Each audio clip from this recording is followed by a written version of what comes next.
Good morning. Welcome to the No Way Jose podcast. This is the morning dump. It's Monday, August 17th. I'm your host, Jose Galison, and this is the kitty of the day, Floof, the other furry fella of the house. He does not really get much shine around here. For one, he keeps to himself. We have Jeff, who's a lot of fans of Jeff on the show. He's the other furry fellow we got, the snowshoe. This guy's just a chocolate with hair, but they're both Sphinx outcrosses. This guy's more aloof, more cat-like, more keeps to himself, so that's why we don't see him on the camera as much. My older daughter's cat.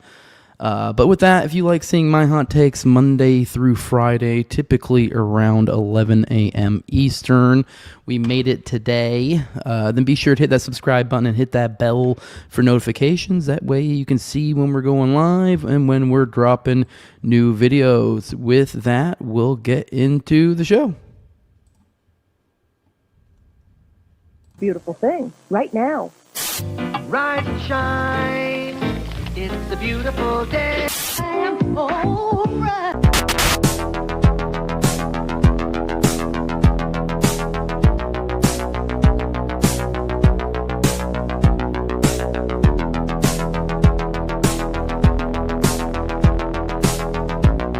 About a third of the building has been blown away. This is the bridge to white light.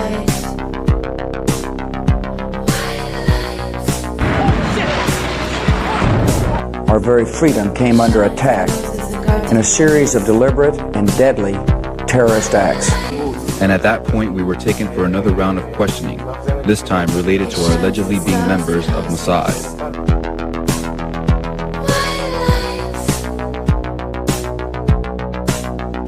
It's crazy evil.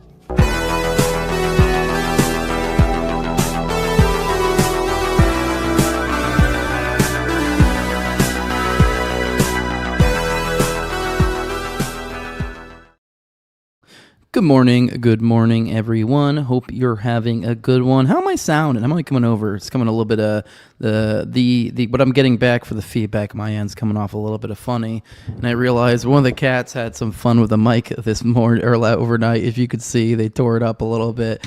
But sorry, not to get. Let me know. Make sure I'm sounding good. I just got a weird rasp in my ear that I'm not used to hearing. And there's no producer on this morning show, but we have plenty to go through as always. We'll start the show off with some icebreaker content, the fun, the funny, the gen pop slop, that sort of stuff. Today will be no exception. We have a few fun stories to go through there, and then we will get into the foreign policy coverage of the day, seeing what's going on over in the world of war. And then we have an unfortunate story to cover real quickly, a star that... gone too soon. Hayden Panettiere dead. We'll talk about that and more. Rest in peace. And then we'll get into Fedslop versus Psyslop, recapping the great debate. Talking about the whole Candace Andrew Wilson stuff. Give all my thoughts on that. And then we will finish out our coverage on Mulbug and his suspicious family and Teal's Priest Part 3. All that and more. Casual reminder for those, you never know if it's your first time here. This is meant to be like a live sort of experience, but to accommodate those who don't... Oh, a little reminder, this is an info dump format, so don't expect some highly produced sort of show here. This is more like stuff we're kind of processing together in real time, meant to be sort of like a live interactive sort of thing. Sometimes it's stuff we've processed before. But if you are here for the live show, oh God, I have that all out of order today. I don't know what's going on. Sorry, my normal squirrel. If you guys aren't here for the normal live interactive experience, which is the majority of you, I do like to remind you guys, I leave timestamps so you can jump around from topic to topic and you can avoid the chat banter that I keep to the end of each segment. Because, if you're listening to this in the playback, it's a little bit weird to get into the whole chat stuff. So to accommodate you guys, I do all that. Now, for those here for the live experience, I do like to remind you guys, I try to give everyone at least one good morning, and then after that, you got to catch my interest or catch my wallet. Wallet being Super Chat, obviously, or you can be a patron. Over in the top left-hand corner, you can see our QR code.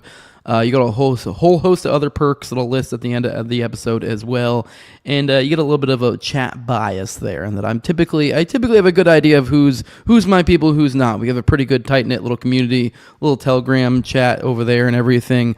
So I have a pretty good idea of who my peeps are, and let's be real, I show a little bias there.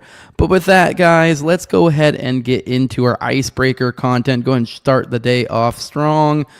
Ease into it, shake off those cobwebs before we get into some of the more serious content.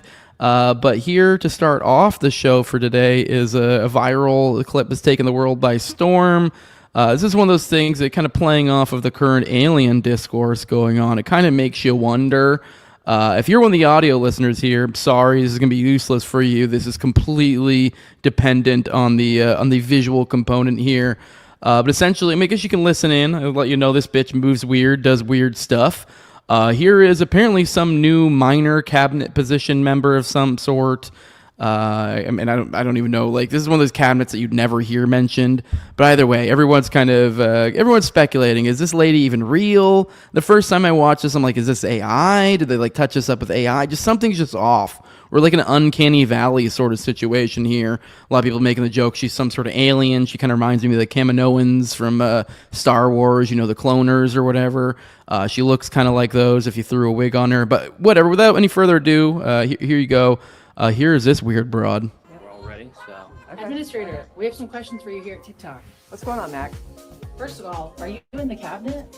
Well, actually I am. After I had an incredible conversation with the president by phone to become SBA administrator, he texted me and said, actually, you're going to be in the cabinet. That's a really big deal. And it is, because the SBA administrator isn't guaranteed a spot in the cabinet.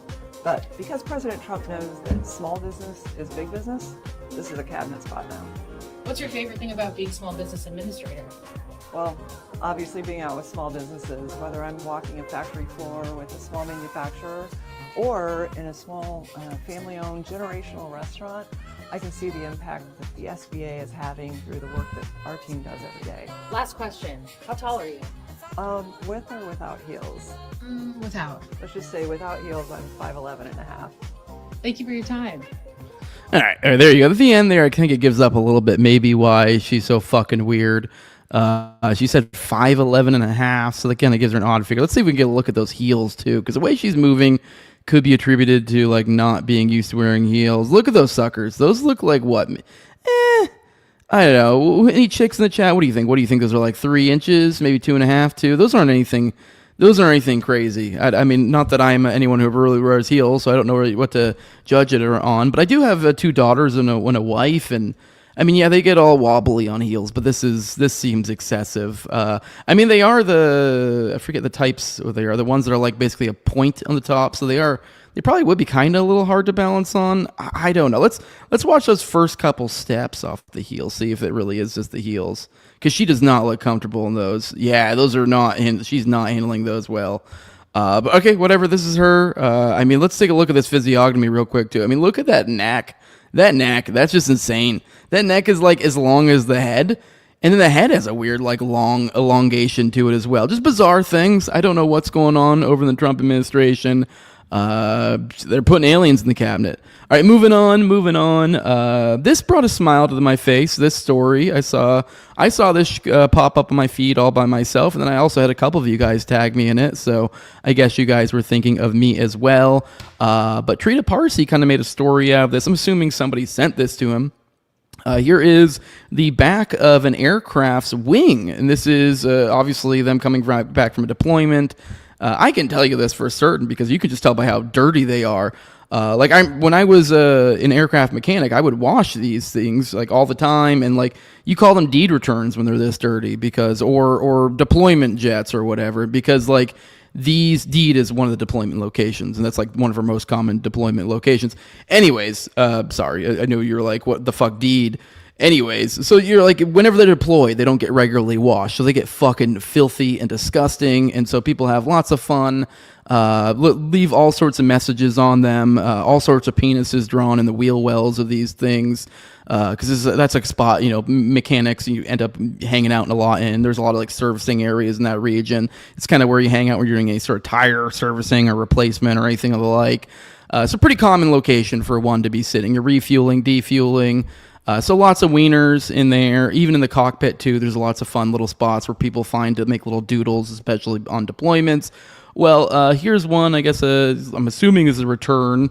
And we have a number of messages on it, and just this brings a warm and fuzzy to my heart, because it comes up fairly frequently that I had spent a little over a decade, unfortunately, as a indentured servant for old Uncle Sam, and I was always kind of torn in this idea. I've been for a long time, fairly in the same vein of my philosophical thinking that I have. Very much an anarchist, and even before that I was like a libertarian, so I've always kind of been like torn in this idea. Now, like one of the last vestiges of like sort of being able to like live with myself as a government employee is kind of like this like, well, I don't know. There's like this proselytizing aspect of like, here I am, as somebody who's like in a, someone who's like an E6 at that time. I said that right. Yeah, E6. Yeah, an E6 or whatever. You kind of get to a point where you get some people sort of respect you. And, if you are someone who's able to kind of back up your thoughts, because I would talk about my thoughts I wouldn't go out of my way to like irritate people, but people knew what I thought and stuff. And if they wanted to argue with me, I would, but I wouldn't like really try to make it. The point being is it's like people are aware. I was kind of like Ron Swansoning it is almost like how I would kind of frame it, as if for those who've watched Parks and Rec, Ron Swanson being the government employee who hates the government, always trying to slash the budget, always talking shit. So there's some aspect of you're like, well, maybe I'm doing more good on the inside. And let's be real, that's just cope. At the end of the day, that is cope. But there is it does give me warm and fuzzies seeing this kind of come back full circle, because who knows? I actually, like with that, I didn't mention, I can tell just by looking at this jet, by looking at the fillet flap, by looking at the overwing hatches, by looking at the rivet spots, by looking at these fore flaps, how they're designed, the flap carriages, all the different components, the wheel well, the certain sort of brakes. That's my fucking jet right there. I mean, maybe I could be mistaken. I don't think any of them would look this much like it. I know a lot of them have similar components, but I'd put damn near everything I own on it. That this is a KC-135, the jet I worked on. So there's actually a pretty decent chance that some of these hooligans are people that I've influenced in some way, shape, or form. And here's the sort of messages they've left. Here's, I love Israel. I'm a good goyim. Here's a fun one, a poop. Here's your more standard sort of hijinks you'll see in deployed locations. A little hangman guy with a poop next to it, like as if they filled in poop. Like that was the hangman thing. Peace deal number 64 incoming. All this for the Holy Land. You got Operation Epstein. And then a traditional, just someone play tic-tac-toe on there. There's be a good goy and do what Israel tells you to do. Another hangman with somebody did spaghetti there. There's I Love Flock cameras. We got BB's cucks. I don't know what that one says, but somebody sucks wieners and balls, which that could be about anybody. I don't know. That could just be about somebody else. Funny enough, someone wrote below that, which you wouldn't get this humor, but I do. Someone points up obscene Article 15 incoming, which is just a form of disciplinary action in the military, essentially paperwork, they would call it. A demerit, I guess. So either way, this is fun. I love seeing this. This is great. This is sort of, usually there's just wieners and stuff, or just, silly little messages, little people doing, like as we showed you, the hangman, which actually probably were, some of these were genuine hangman, and like guys bored out on the flight line, and, they see a dirty jet, and they're like, well, let's play tic-tac-toe. Let's play hangman. These are the sort of stuff that your taxes go to. All this is the sort of stuff that's kind of endearing. Let's be real. But either way, it's kind of cool to see the spirit's still alive. The spirit's still alive. All right, continuing on, kind of in the same vein, and also kind of near and dear to me. Here's a Florida man. For those who aren't aware, I do live in Florida. It's debatable whether you want to call me a Florida man. I didn't come here until I worked for old Uncle Sam as an adult, but I've been here pretty much my whole adult life. But either way, here's a Florida man apparently casually walking away with a full flock surveillance camera. Oh, so look at this absolute mad lad. By the way, to be very clear, I couldn't be any clearer this. I do not endorse this action, but it is still hilarious. And like, am I really going to argue that strongly against somebody who wants to go around to destroy flock cameras? Nah, not particularly. Either way, we can at least enjoy the show. But don't do this, guys. Stay out of jail. Stay out of jail, stay out of debt, stay out of financial. It'll make you far more useful in whatever fight you think there is going on. So I actually do think this is a flawed method, but it is hilarious. So watch this. At the very least, I guess it speaks to the spirit is alive. Guy's got an American flag draped over him too to add to it. So security following him out as he's holding a whole ass pole over his shoulder. Great stuff. Great stuff.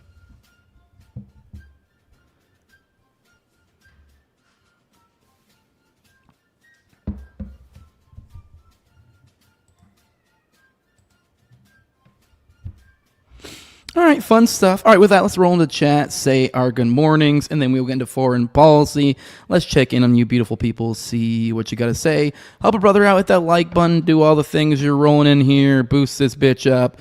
Share if you're so inclined. Do all the things. Love you guys. Let's roll through the chat. Let's check in. Good morning, Shannon Jones. Good morning, good morning, good morning, Tom33. Saying what's cracking my crackers. Good morning, Sissa Cream. Fun to say. Good morning. Hey, say what now? Good morning. Good morning. All right, cool. We're getting AOKs on the sound, so nice. Good morning, Farm Girl. Good morning. Good morning. Good morning, Jasmine. Good morning. Good morning. Here's Hotep.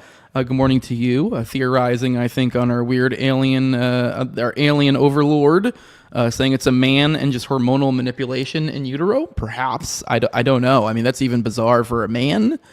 Good morning, Ikamba. Saying good morning to all of you.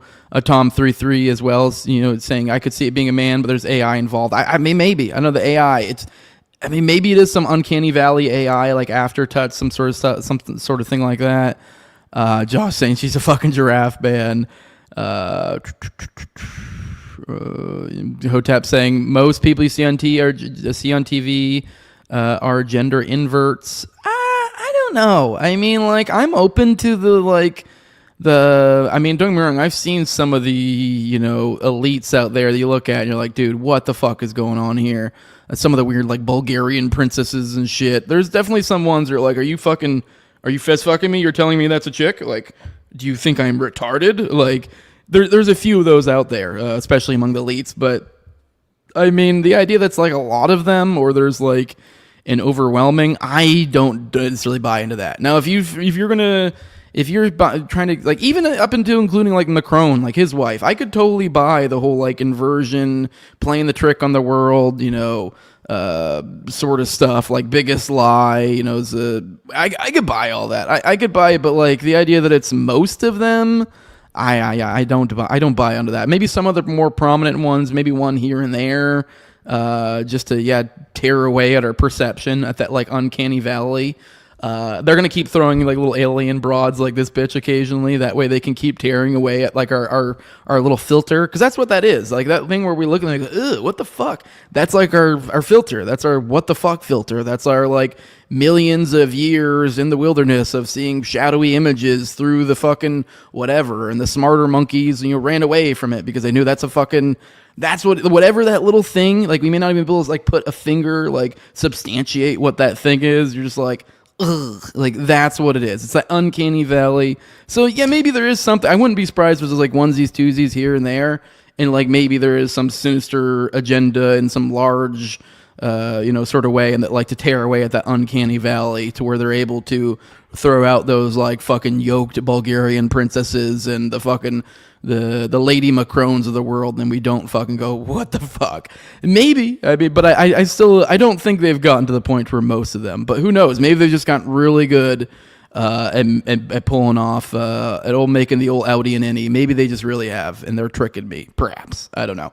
Continuing on. Good morning. But Jesse Top thinks like you think Trump's a woman. I wouldn't be surprised if Trump's gay. I actually like. I'm not putting a lot of. I wouldn't put a lot of credibility in that basket, but I wouldn't be surprised if he is. I'm like, there's some stuff there. I'm like maybe 40%, maybe 30 to 45, depending on any given thing that's going on with old Donnie. But I mean, look at his connections to like Roy Cohn and some of the, there's some things out there. There's some stuff out there. You're like, I think he may have once or twice. Who knows? Good morning, Chad Head. Good morning. Good morning. Good morning, John Black. Says good morning, dumpers and plain vandalizers in Florida. Man, it's not vandalizing. This is dirt. As soon as it gets cleaned, fucking good to go. So, what's Hotep says it's all in the bone structure. He says check out that bone structure. They're everywhere. Perhaps. I don't know. John Black says I can't wait for some bad takes.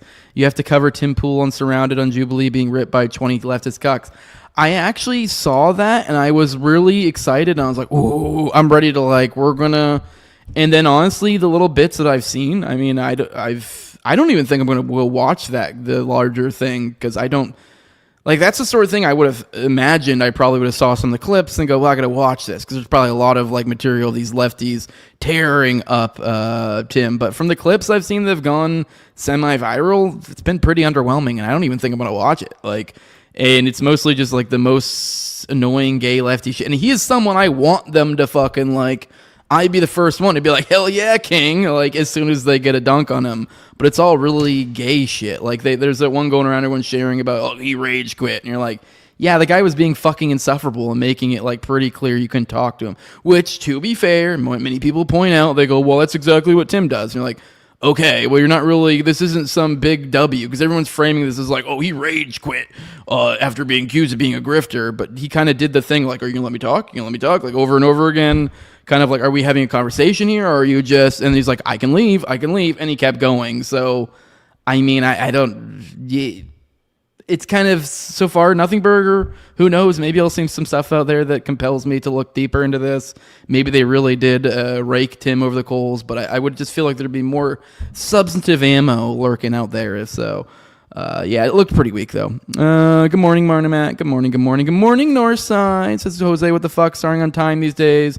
By the time I remember, I am 20 minutes late. I actually, not to get ahead of myself, but we did a little shifting around of schedules for this school year, because the school year started up.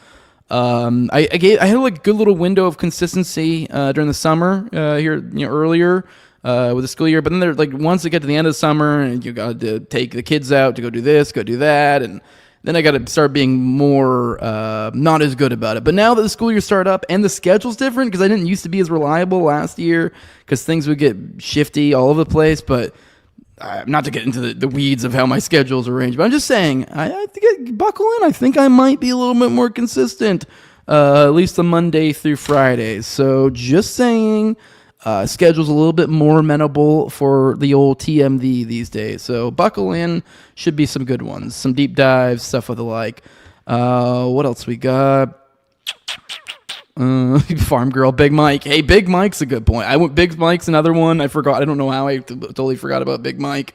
Although at this point, though, anytime people bring up Big Mike in some sort of large... I mean, I don't know. It just feels like this seems like crazy low-hanging fruit with Big Mike stuff. But yes... I forgot all about Big Mike. Big Mike's another one that I wouldn't be surprised if it was a dude at all. But I'm kind of tired of hearing about it because it's just become now, it's entered into the main zeitgeist. And so now it's annoying, boring boomers. Oh, Big Mike. And you're it's not even so much that I disagree with them. It's almost I feel like this is a lead into oh, this is something me and you can talk about together. And you're I don't want to talk to you. I don't want to be stuck in a conversation with you. All right, let's keep going. What else we got? Tom says Tim's own takes rake him over the coals. He's a dipshit. You are not incorrect. But I just don't think, so far as that Jubilee thing goes, I haven't seen anything really all that great in there. He kind of played the centrist rope-a-dope game from the little bit I've seen here and there. So I just don't think there's going to be anything worthwhile. But who knows? Maybe I'll be wrong. John Black says, did I get you that hair-shaped up short king? No, I did not. I've just been I guess for those who care, I've just been kind of, as it goes, I've just been kind of hitting around the ears with some clippers about it. I've been hitting a 2 on the side here, and then on a little bit higher with a 3. And then as it grows out, I'll probably just hit the 3. And after a while, I'll probably just drop it. Because I didn't want it to be uniform length. It looks weird. I also want to keep it off my ears for a little while. I think I might just go full mullet for a little bit once it gets really long. I don't know. We'll see once I let the hair go over the ears. I think I want to rock a mullet for a little while. I haven't been able to have a mullet, so may as well do it while I'm still young. I'm probably a decade or two out for getting substantial grays, maybe even some bald spots, so you never know. May as well enjoy some amazing hairstyles while I can. That's pretty funny. Northside says, "You think Tim and Clint communicate telepathically through their bald domes?" Yeah, they're at odds these days, though. So I don't know. But yeah, they're at odds. It seems like Clint went full Team Candace. Looks like Tim went full Fedslop. So yeah, with that, let's go ahead and get into foreign policy. Let's check in on what's going on over there. Let's check in the latest on the Iran war. What's going on with that? Seems like we're still kind of in this stalemate sort of situation. Here is a piece from antiwar.com. For those who aren't aware, that's where I source most of my anti-war coverage. They have a daily, daily roundup they have there. You just go over to antiwar.com and they have the top stories broken up generally by region, typically more focused along U.S. interests. So perfect for people who want to keep up to the day-to-day, but also Dave DeCamp has his own anti-war radio YouTube show, so you can keep track of that. He does more like a 30-minute breakdown of all of the top stories, kind of a quick summation. And I kind of basically do the same thing here. I just kind of pull a few of them that I think are more or less relevant, and we go through them together, usually reading the whole thing on this show, doing a little bit more of a deeper dive. But I highly recommend going and checking out all of that. But let's get into this one. Trump says he'll never apologize for rising gas prices caused by his war with Iran. Isn't that great? He said he would never apologize for the higher gas prices that we're facing. Downplaying the surge in prices is just a tiny bit more. The U.S. president framed the increase in gas prices as necessary to prevent Iran from obtaining a nuclear weapon, saying there was no evidence, either before the June 2025 war or the current conflict, that Tehran was attempting to develop a nuclear weapon. So for you to pay a tiny bit more for your gasoline, just remember you're doing it so that a very evil country cannot have it's the number one state sponsor of terror in the world. We don't want them to have a nuclear weapon, he said on Friday during a rally on Long Island. Says, when you have to pay a bit more, you're at $4. It's okay. I'll never apologize. I did the right thing. You just have to remember that what we're doing is a great service for the world, not only for ourselves, but for the world. And we're doing a really great job. The president also said once the war ends, he would declare the Strait of Hormuz U.S. territory. That's looking like that's totally happening. After we finish defeating Iran, which is being very badly defeated, pretty soon I'll be declaring the Hormuz Strait a territory of the United States, he said. Iranian Deputy Foreign Minister Qasem Gharibabadi, that's a fun one to say, responded to Trump's comments, which, by the way, you may notice that's a new name. I didn't cover this story, but there's been a big shakeup in a lot of the leadership recently. A lot of people have tried to interpret what that necessarily means. Doesn't seem like much. I think it's more just kind of it seems almost more just a kind of a signifier of a changing of the guard. They finally had a chance to, with new leadership, with Khamenei, kind of have more of essentially allow him to shape his leadership more to his liking. So I don't think it was necessarily saying anybody did anything bad. There's actually multiple instances of where people just got moved laterally, or, it's not necessarily impugning any of these people from my understanding here. It's just kind of a more, allowing more of an ownership of the leadership from the perspective of the supreme leader, the new Khamenei. So there you go. We got a new Gharibabadi. So we're probably going to be hearing that word more going forward, or that name. But he said the strait will only be open and closed under Iran's command, and as long as you do not accept the reality of defeat and stop indulging in delusions, Iran will continue to enforce the blockade, he said. So, not great. Still kind of more stalemate, still talking tough. Doesn't really point to any inroads happening here. But something in the positive side of things, I think this is kind of cool, although in a certain funny way, crazy, hypocritical in regards to this whole Iranian thing going on. We got Trump ordering Hegseth to substantially reduce joint military exercises with South Korea.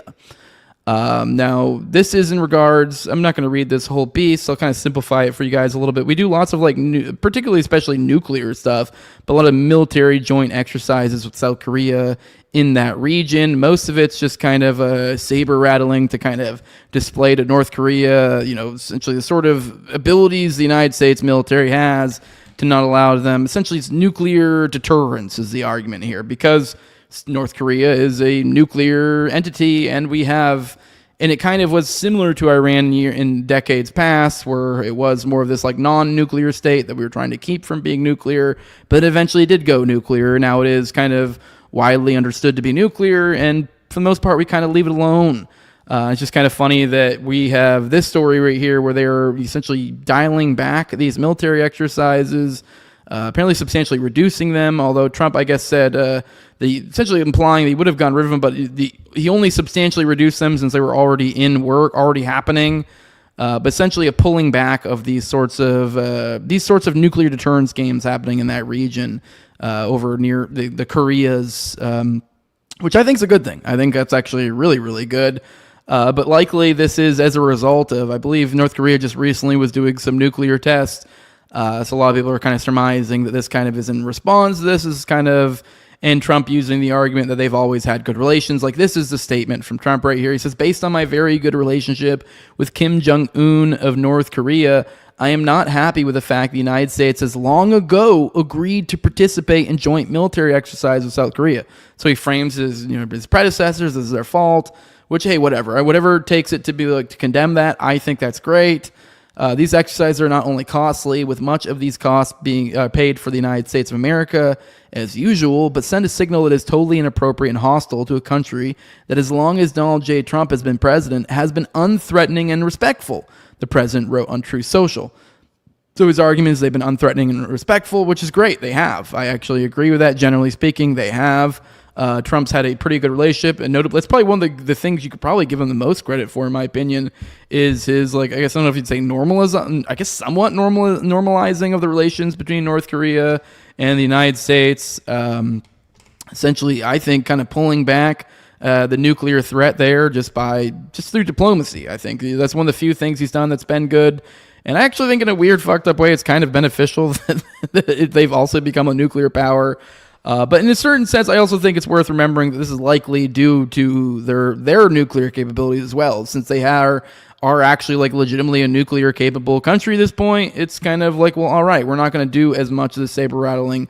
We're going to dial it back. So that's great. But obviously the hypocrisy here in regards to Iran, who has been unthreatening and respectful generally as well, so long as Trump remains so. They haven't really been starting any shit. I mean, whenever you ask any neocon or Trump, they'll always bring up like the barracks bombings that they didn't even, commit from like forever ago, like Hezbollah, decade back in the 80s. They'll bring up shit like that and say there's been like a 50-year, back and forth. When in reality, especially even if you look at it at just the time Trump was in, they haven't. They've been just as basically civil as North Korea has, and especially if you're looking at it from the perspective of the nuclear stuff going on here, this is all the more reason why Iran should have a nuke. Like, hey, let's normalize shit. Let's stop. Like, once you get that nuke, maybe there won't be as much reason to fight. But it's just kind of funny. This like, oh, we're going to dial back. It's kind of always allowing this, maybe hypocritical is not quite the right word here, but I think you get what I mean. It's just kind of funny seeing how this plays out with North Korea when they are very, very similar to Iran. If anything, they're actually like the parody example. Like, how we always hear Trump going, oh, they can't have nuclear. And it's kind of because the implications are so backward. They're like a death cult or whatever. And I don't know, the more I seem to learn about Iran, the more that does not seem to be the case. Although that does seem to generally kind of hold true with North Korea. So, like, the parody example has already gone through, yet we're still playing this silly game with Iran. All right, let's move on. I just thought that was worthwhile pointing. So, some good news. That's rare. And, another example of how that's rare. Here's the following story. 14-year-old boy in Gaza killed as the IDF continues constant ceasefire violations. Israeli forces killed a 14-year-old boy in Gaza as the IDF continues its constant violations of the U.S.-backed ceasefire deal, despite Trump and the so-called Board of Peace recently announcing that a deal had been reached on Hamas's disarmament. According to the Palestinian news agency Wafa, the boy Suhail Abu Shalouf was killed by Israeli gunfire south of Khan Yunis on Sunday evening, and his body was recovered by Palestinian Red Crescent Society on Sunday. The Quds News Network reported that Shalouf was killed as he was gathering firewood, and his brother had previously been killed by Israeli forces. Photos and videos show his mother and other relatives mourning him at the Nasser Hospital in Khan Yunis. Yeah, you can see this picture, his family around, awful. Looks like siblings or cousins and stuff, similarly aged. So just awful. Israeli attacks continued in Gaza on Sunday with at least one person killed and 6 others wounded by strikes on the Al-Mawasi refugee camp west of Khan Yunis, according to Anadolu Agency. Several Palestinians were also injured by an Israeli strike at the Nusrat refugee camp in central Gaza, and a child was shot and killed by an Israeli quadcopter drone east of the Barouj refugee camp. Gaza's health ministry didn't release an update on Sunday, but said on Sunday that over the previous 48-hour period, at least 2 Palestinians were killed by Israeli attacks and 14 were wounded.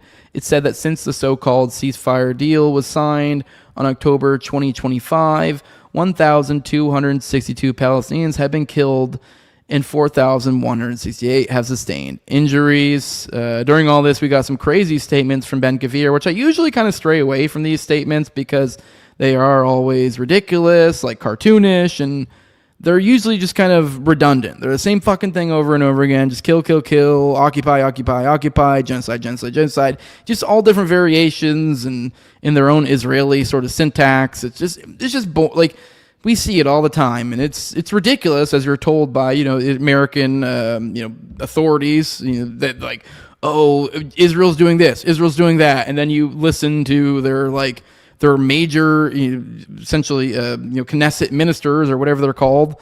You look at almost every single one of them fairly regularly with these quotes, these crazy quotes over and over again, essentially flying in the face of these stated, supposed, what they're doing at any given time, from Netanyahu, and even to a greater degree, what's usually being said by the American authorities or the Trump administration. So here's another one. So I guess just that reasoning, but this one just really went to another level. So figures worth mentioning. This is Ben-Gvir, the Israeli National Security Minister. He's called for Israel to kill 30 to 40 Palestinians every night and said there are people in the Strip who are not worthy of life. So this is he made these comments when he was discussing the reduction in attacks, because as we've been covering recently, you've been noticing, even just, as we just covered, kind of onesies, twosies, whereas it was more in the, for months prior to this, we were getting more in the high single digits, low double digits, fairly regularly. And then now we've had a probably, month or so stretch of single digits, really kind of closer to like onesie, twosies every day. While in a real substantive way, aside from the deaths, nothing's really changed. They're occupying all the same. If anything, maybe putting even more of a footprint in the region. So they've had this dial back, while not really, like most people surmising, likely just due to political pressure, and just kind of waiting to dial things up later. But so he made these comments when discussing the reduction.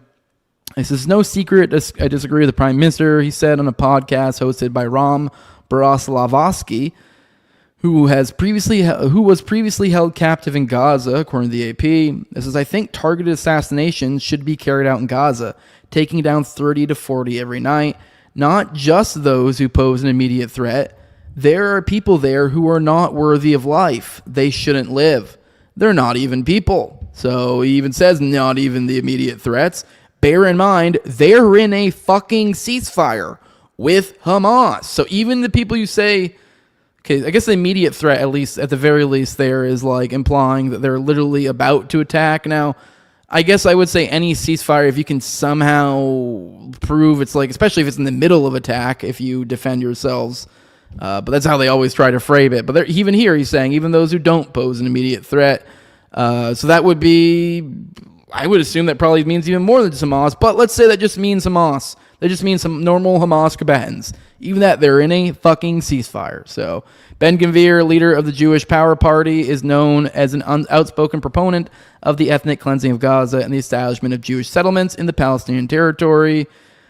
He says, "I see all of Gaza as ours, settlements not just in Gush Katif, but throughout Gaza, encouraging as much emigration as possible, sending them to their countries, and for terrorists, no emigration, nothing, just to kill them one by one."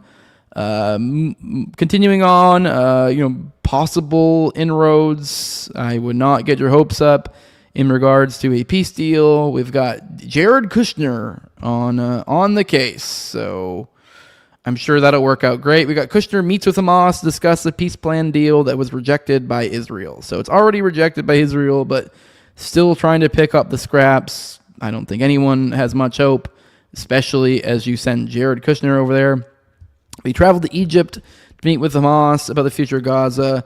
Last month, Trump announced a new plan to disarm Hamas that Bibi rejected. There were no immediate details available on the results of Sunday's meeting between Kushner and Hamas's Khalil al-Hayya. After meeting with Hamas officials in Egypt, Kushner traveled to Israel last month. Trump said that Hamas had agreed to disarm and disband. Many people are making a big deal of the fact that he's even willing to meet with Hamas because, that's always been kind of this big deal, the meeting with Hamas. Earlier on in the whole Gaza conflict, there was multiple times where the Israelis got really upset when we had, I think, Witkoff meeting with Hamas. So to see Kushner meeting in this way, I think some people are kind of pointing to, oh, wow, what a big deal. I don't know. Today, today the Board of Peace reached a historic agreement. Oh, that's just Trump talking about, that was last month. I'm not going to read the whole statement, but as we mentioned last month, Trump made a big deal about the fact that he's got the deal all ready to go. Everything's it's a done deal. Then obviously next thing we heard kind of reports of doubts from the Israeli side of things, followed shortly after by outright denials of the deal from Bibi. So Hamas says it's willing to follow the roadmap in Trump's plan and will disarm after Israel withdraws from Gaza. On Sunday, a top Hamas official called on the U.S. to force Israel to comply with the agreement. Says we expect the mediators and U.S. guarantor to press Netanyahu and his government to adhere to the roadmap and not obstruct the process for internal political and electoral reasons, while continuing to jeopardize the region's security and stability, Bassam Naim told Reuters. However, Netanyahu rejected the plan. Israel does not accept the 15-point document, Netanyahu told members of the Israeli cabinet last week. The military will not carry out any withdrawal until Hamas is disarmed. It means heavy weaponry, lighter weaponry, all weaponry, he continued. And we were talking about genuine disarmament, not fictitious disarmament. The U.S. has ideas, some of which are acceptable to us, and some of which are unacceptable to us. In October, Hamas and Israel agreed to a ceasefire brokered by Trump. The deal established the Board of Peace under the pact.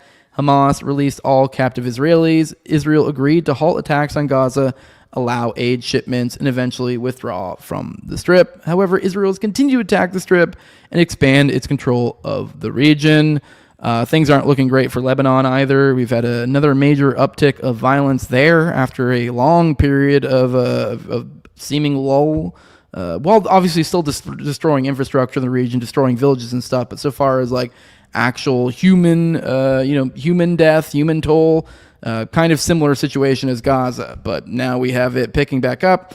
So we have, this is from Jason Ditz over at antiwar.com. So the future of Israel-Lebanon talks were already in significant doubt last week, with Israel openly talking about a long-term occupation, and the talks apparently adjourned till September.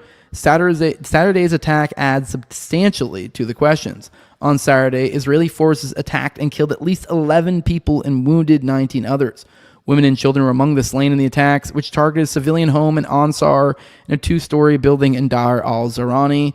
The attacks, the deadliest since June, immediately raised further questions about the negotiations, and the Arab League warned the violations of Lebanese sovereignty threatened to undermine the international diplomatic efforts. The concern is that instead of talks, Israel is once again on the path of escalation. Itamar Ben-Gvir certainly hopes so. On Sunday, the hawkish Israeli National Security Minister said it was time for Israel to stop settling for merely neutralizing threats, and that Israel should instead just crush Beirut outright. He's the one we just covered a minute ago, saying those crazy quotes. Another minister, Israel Katz, the defense minister, defending the Saturday killings as a retaliation against Hezbollah over a drone strike, which injured occupation soldiers early on Saturday. Despite the large number of civilians killed, vowing no score in any arena will remain unsettled. While the U.S. was previously criticizing Katz for planning a long-term occupation of Lebanon, administration officials insisted that Hezbollah bears sole responsibility for everything that Israel does in Lebanon, and that the disarmament of Hezbollah is the path forward. So not looking good in Lebanon, and still not looking good over in Ukraine/Russia. So we got we're covering the ongoing ping pong of drones. So now we've got Ukraine launching drones, over 800, killing 6. So the Russian Defense Ministry has said its air defense forces intercepted 822 Ukrainian drones over multiple Russian regions in the Black and Azov Seas overnight from Saturday into Sunday, marking one of Ukraine's largest attacks on Russian territory in the war. The majority of the drones, about 600, were fired up toward Moscow, according to the city's mayor, who said 201 were actually shot down over the Moscow region. Governor Andrei Vorobyov, the governor of the Moscow Oblast, said an 83-year-old man was killed after a Ukrainian drone hit a private home. The attack on Moscow also caused a major fire at a warehouse belonging to Wild Berries, a Russian online retailer that's become a frequent target of Ukrainian drones in recent weeks. At least 5 people were killed in Russia's Rostov Oblast, according to the Associated Press, bringing the death toll in the heavy Ukrainian drone attack to at least 6. The attack on Rostov involved over 150 drones and damaged several homes and causes forest fire, according to Rostov Governor Yuri Sluyasar. Russian missiles also pounded targets across Ukraine on Sunday, attacks that killed at least 5 people. The AP report said that a Russian missile attack on Kryvyi Rih killed 2 people. 1 person was killed in Sumy, and a man and a woman were killed when a Russian strike hit their home in Zaporizhia. Civilian casualties have spiked on both sides of the conflict as Ukraine has dramatically ramped up its U.S.-backed long-range drone attacks in Russia, and Russia has escalated its strikes across Ukraine. In some of Russia's recent attacks, Ukraine's military failed to intercept a single ballistic missile due to its lack of air defenses. Despite Ukraine's daily long-range drone attacks, Russian forces maintain momentum on the front lines where they are slowly making territorial gains. So more in the ping pong on Ukraine-Russia, still not looking great. And why I think it's important we cover this is for reasons like this. Here is Deputy Commander Army Lieutenant General Joseph Girard pointing out that essentially our current defensive infrastructure in the United States is not one that allows us to protect ourselves from these sorts of attacks, which is why I've been freaked out as I've been watching this Ukraine-Russia situation evolve, or I guess more accurately devolve, knowing full well that this is setting the setting the roadmap for First World Warfare, next generation First World Warfare, which I am not particularly a fan of saying that because I don't know, I live here and I have a family and I don't know.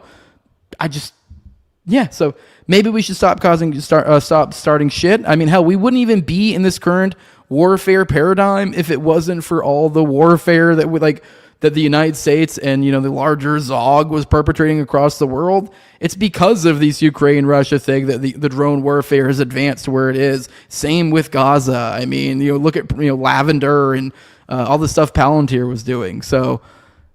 Congrats. They've rushed in the dystopia, and you guys, you paid for it, and you're about to get the results of it. So here you go. Here is, as I said, Lieutenant General Joseph Girard. He's a NORTHCOM deputy commander. So let's see what he has to say about this next generation of drone warfare. The next threat to the homeland can be a swarm of inexpensive drones launched from inside our own borders, rather than a missile approaching from thousands of miles away. Does NORAD have the sensor coverage, authorities, and decision speed necessary to respond? No. And could you comment on that and on the gap today, the biggest gap you see? Well, I mean, we don't have the sensors, and we're not, depending on where that swarm is going to attack, depends on whether we have any sensors at all. And so, and also whether we've got any effectors to get after that problem. So, we are ill-equipped right now to handle something like that. And obviously that is, we've seen it used. We're seeing it used on a daily basis around the world, and we've got to figure out how to mitigate that threat. And but we're not there yet. So a little creepy. A little recap here. It says we don't have sensors. We don't have the sensors. And this is regard to an attack by swarm of drones, as I just covered in Russia, Ukraine.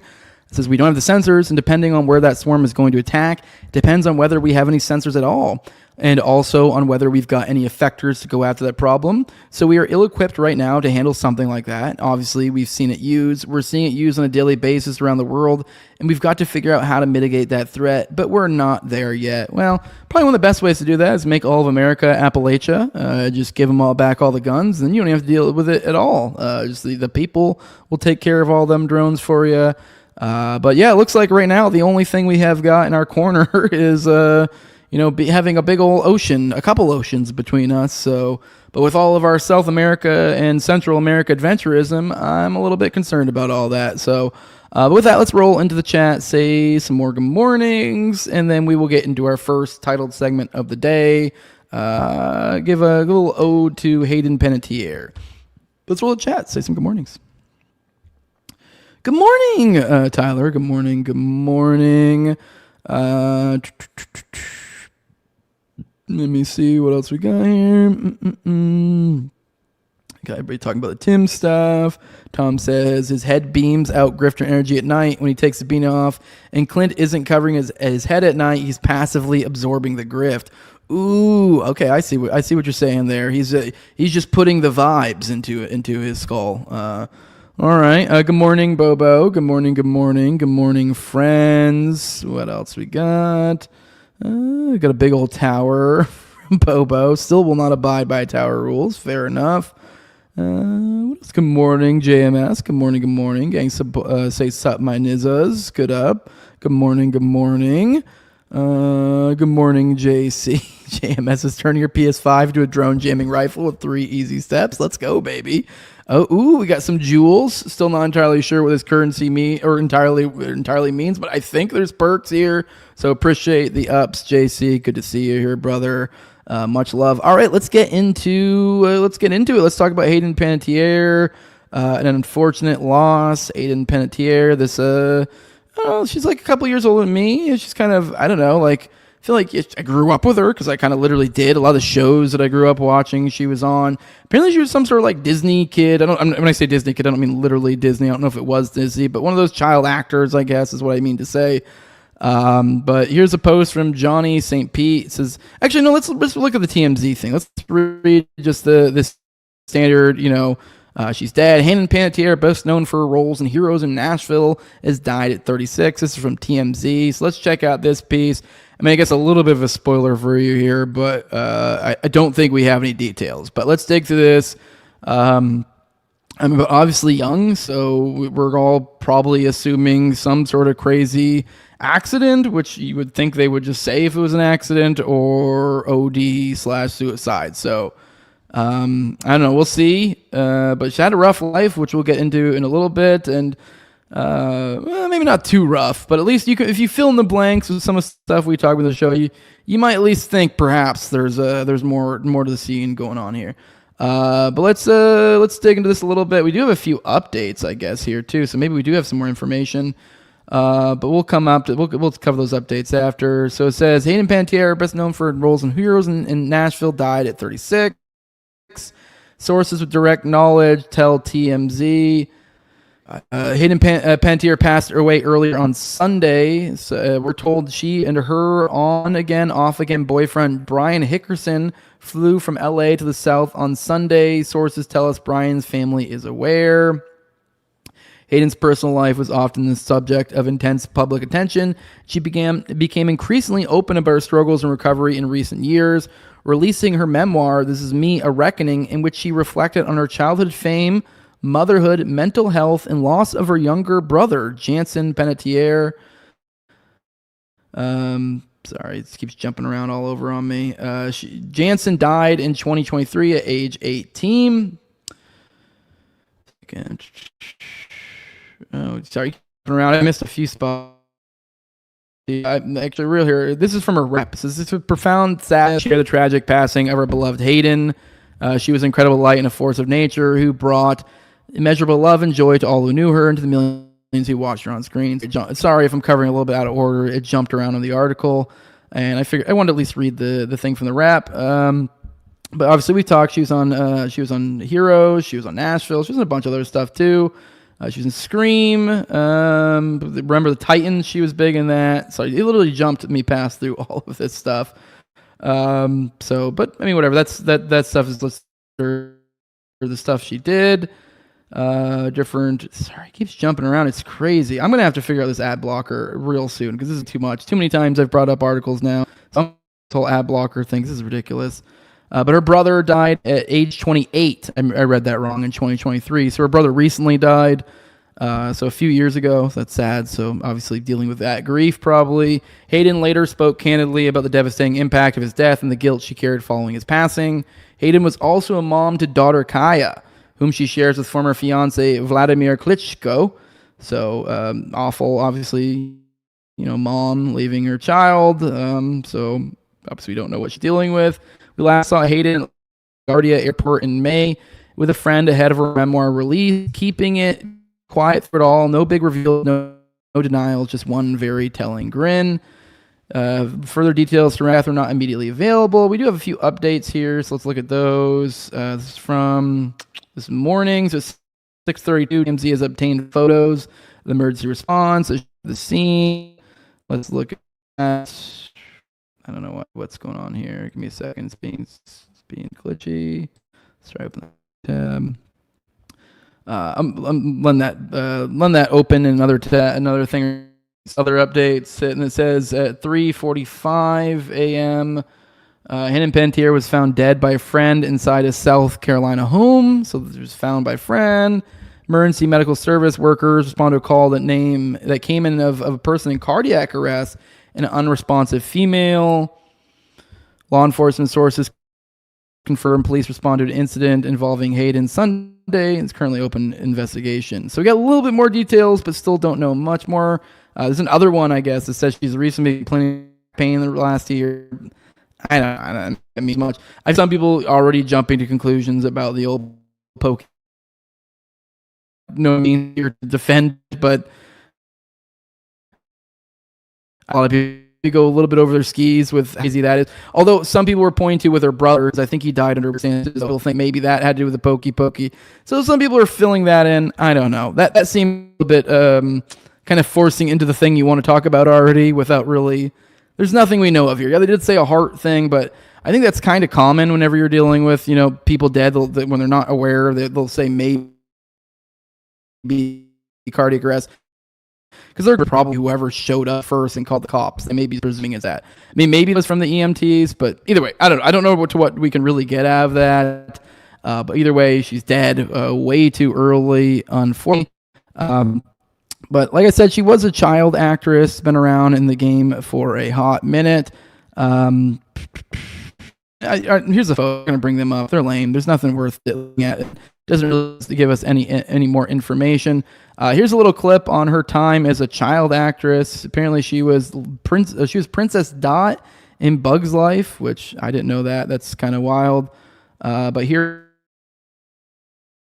is her as a little girl back then. Let me make sure all the audio and everything's working. Oh, I didn't even have this up the whole time.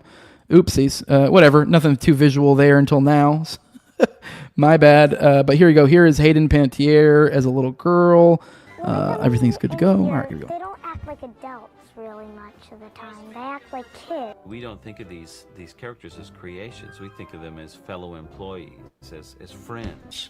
It's a story, about the strong against the meek, and as usual, the meek prevail.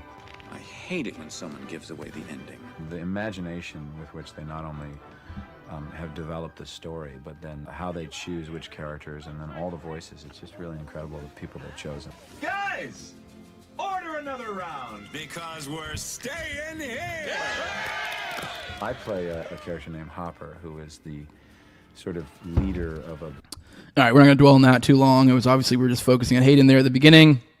His little dot, obviously a little bit ominous seeing Kevin Spacey here, given the implications of her as a child actress. But he liked little boys, though, so I think we're good. Let's dig a little bit more into some. There's a lot of good stuff in the reply, so I figured in the comments, so I figured at least glance through before we move on into the main clip I want to show you. Because as I mentioned, she just had her memoir come out recently, so I figured there's worthwhile stuff digging into there. Here is, oh shit, there's one about our abusive relationship. Maybe we'll dig into that one. But here's one most people have been bringing up. That essentially she's been kind of talking about implications of some more sinister stuff going on in her time over there in Hollywood. Now I will say, to get ahead of it, this clip is technically, I think, of an occasion when she was 18. But I think just the degree of the audacity of it, and the fact that she's kind of been in showbiz since earlier, it kind of makes you wonder if there's things that are left out. That was just kind of a safe story one can tell. But either way, here you go. Is all of them. All of them. You write about a moment in your career where a friend of yours takes you onto a boat. You're led to a room which has an older man in it, and then basically told to perform sexual acts. And Oh yeah, perspective completely shifted, and I realized that I was in danger. But by the time I'd realized I was in danger, I was quite literally out to sea, and it was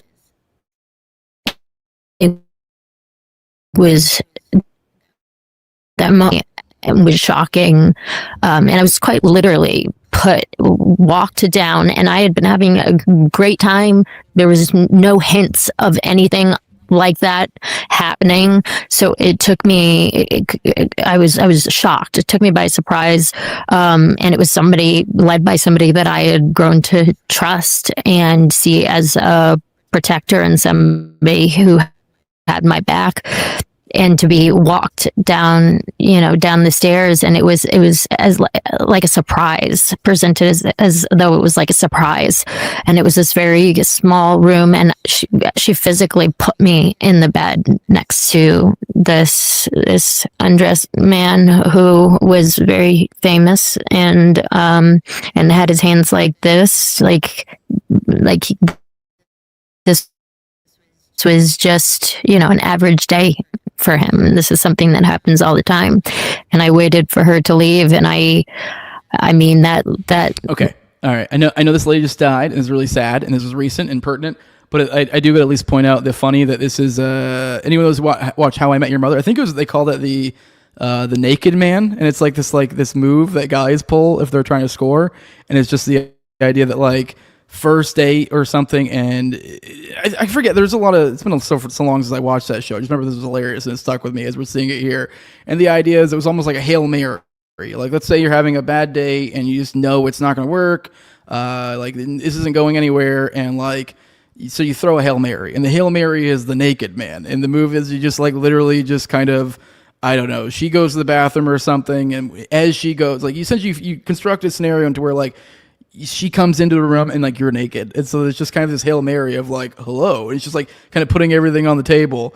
So somebody pulled the naked man on Hayden Panettiere. Pretty insane, obviously awful, not something cool to do, but probably trying to add a little levity. That's what we do here, but yeah, obviously awful. Don't do that. But let's keep going. Lion in me, that fire in me, that my hair stood on end, and I became ferocious. I was like, this is not happening, but I had nowhere to hide, and I bolted, and I hid wherever I could think of to hide on a boat.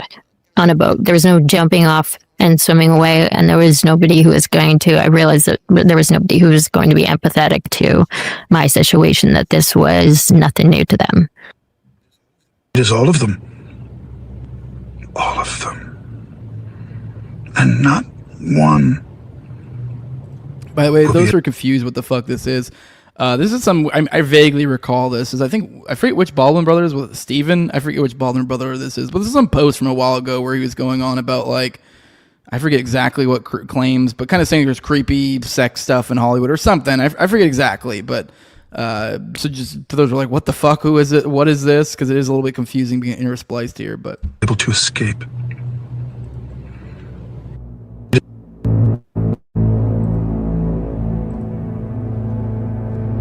What is all right? Now this video has just evolved into some sort of weird super cut of all the creepy. Which I'm not saying that to say there's not truth to the creepiness here, but it's just getting into full on pattern recognition just here's this guy, here's that guy territory. So not great for presentation, at least fun for schizophrenia conspiracy rabbit hole digging, but not great for the purposes of what we're doing here. Here's another clip of Hayden Panettiere talking about abuse. I figure this is at least worthwhile watching together, seeing this is being shared around, see if this is, I don't know, maybe has anything to do, could have anything to do with what's going on. I know with Virginia Giuffre, who died a while back, there's lots to point to. There could be something along those lines there, since she was also in an abusive relationship. An abusive relationship with somebody who actually, weirdly enough, also, I think they met during, while she was part of the whole Epstein, shindig. So he was someone that essentially she met through all of that, and I think was associated with Epstein in his own ways. So anyway, so the abusive component there, who knows? Maybe that could play into this. I mean, obviously, we're very much guessing, but let's check this out. I'm just curious to hear about her, at least about her abuse. I mean, maybe we'll abandon this, maybe it's dumb, but let's check it out. The abuse, the fact that I allowed this person not only into my life, but for how long I put up with it. This is a topic I've been journaling a lot about it, trying to organize my thoughts and my feelings. And I did journal last night, and for the first time, I really feel like I was able to put into words what has been going on for the past decade of my life in regards to the abuse. And I was actually going to ask if I could read it, because this topic is really important for me to word properly. Yeah, please, yeah. It took me a long time to finally see the situation clearly. Also, I do want to point out, because I just realized I'm also kind of jumping to assumption here when I assume this is a man or a domestic.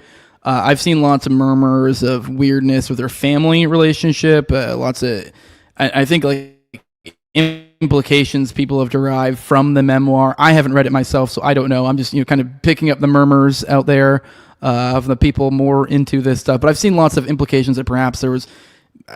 I've basically seen people straight up saying that they believe that her mother trafficked her. So.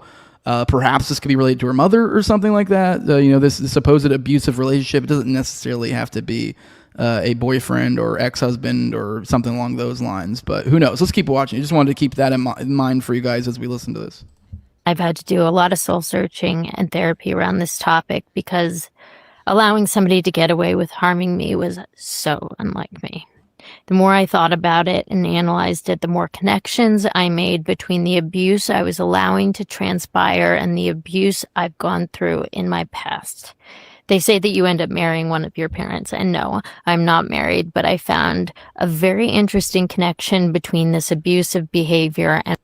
Now, obviously through context, we can assume that she's not talking specifically about her parent and this abusive, but she does make the connection here, and then she's saying that, like, kind of the trauma cycles, the idea of like they're saying you marry your parent, and since she came from an abusive relationship, she's not saying that she even made a point to be like it's not husband, just she's not even saying who it is, just somebody.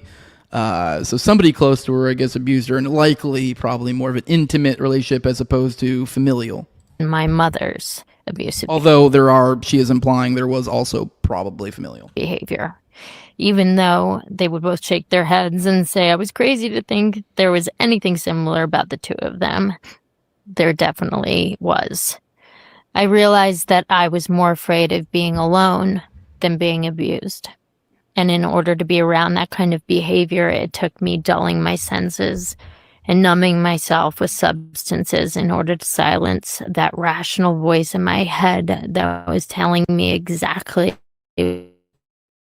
what was going on and the many reasons why I needed to get myself out of this toxic relationship and as far away from this person as possible.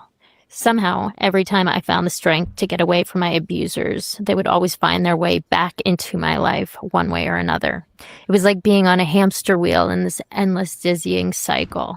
And the craziest part and the hardest part to understand was that the physical abuse would come out of left field, but it was always when he was drinking, same as my mom. We could be dancing and joking, then a switch would flip and suddenly it was on. Something would snap and it was like watching a predator suddenly smell blood. I was dealing with this Dr. Jekyll, Mr. Hyde situation. I tried to fight back in every way that I could think of. I took every approach from standing my ground to attempting to calm the situation to running and hiding from it until he sobered up. Then, once he was sober, that good part of him would be back, and he would see the damage he had done, and he was devastated and apologetic, and it seemed so honest and genuine that I was... Well, sounds like pretty standard abuse stuff. I'm not seeing anything too spooky here. I mean, obviously abuse is bad, to be clear, but I'm just saying so far as other, seeing other, other things going on here, or perhaps this could have something to do with it. I mean, maybe. I mean, it's still a possibility. I guess let's finish this out. I mean, maybe we'll at least glean more from her upbringing and stuff. Obviously, had a little bit of a rough childhood, implying her mother is alcoholic. But yeah, let's finish this out. Doesn't look like it's too relevant, but hey, worth checking out. Torn. I thought back to everything I've done wrong in the past and the forgiveness I was shown. So I think a part of me felt an obligation to be just as forgiving. I desperately wanted to make him a better person. I wanted to fix him. I'm a really strong person at my core, and anyone who knows me was shocked that I would ever allow anything like this to happen. I have this bright, powerful light in me that comes on, but then it would dim around that kind of intense conflict.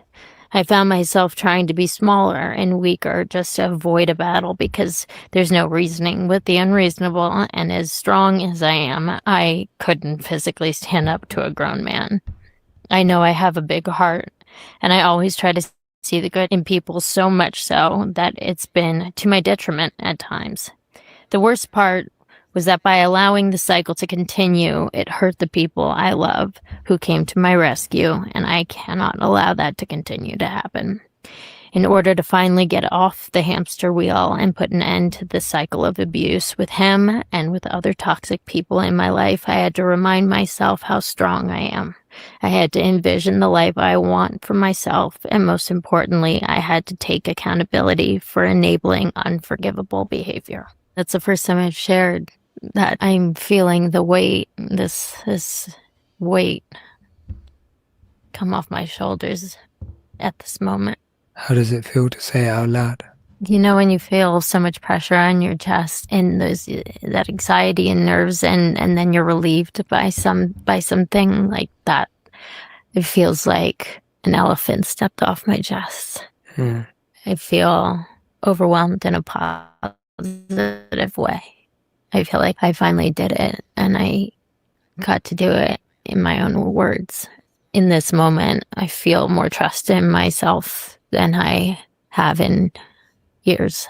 So I got a little bit of me back just now. Well, I'm completely unsurprised. I guess someone, a child actor, seems to have a tortured upbringing.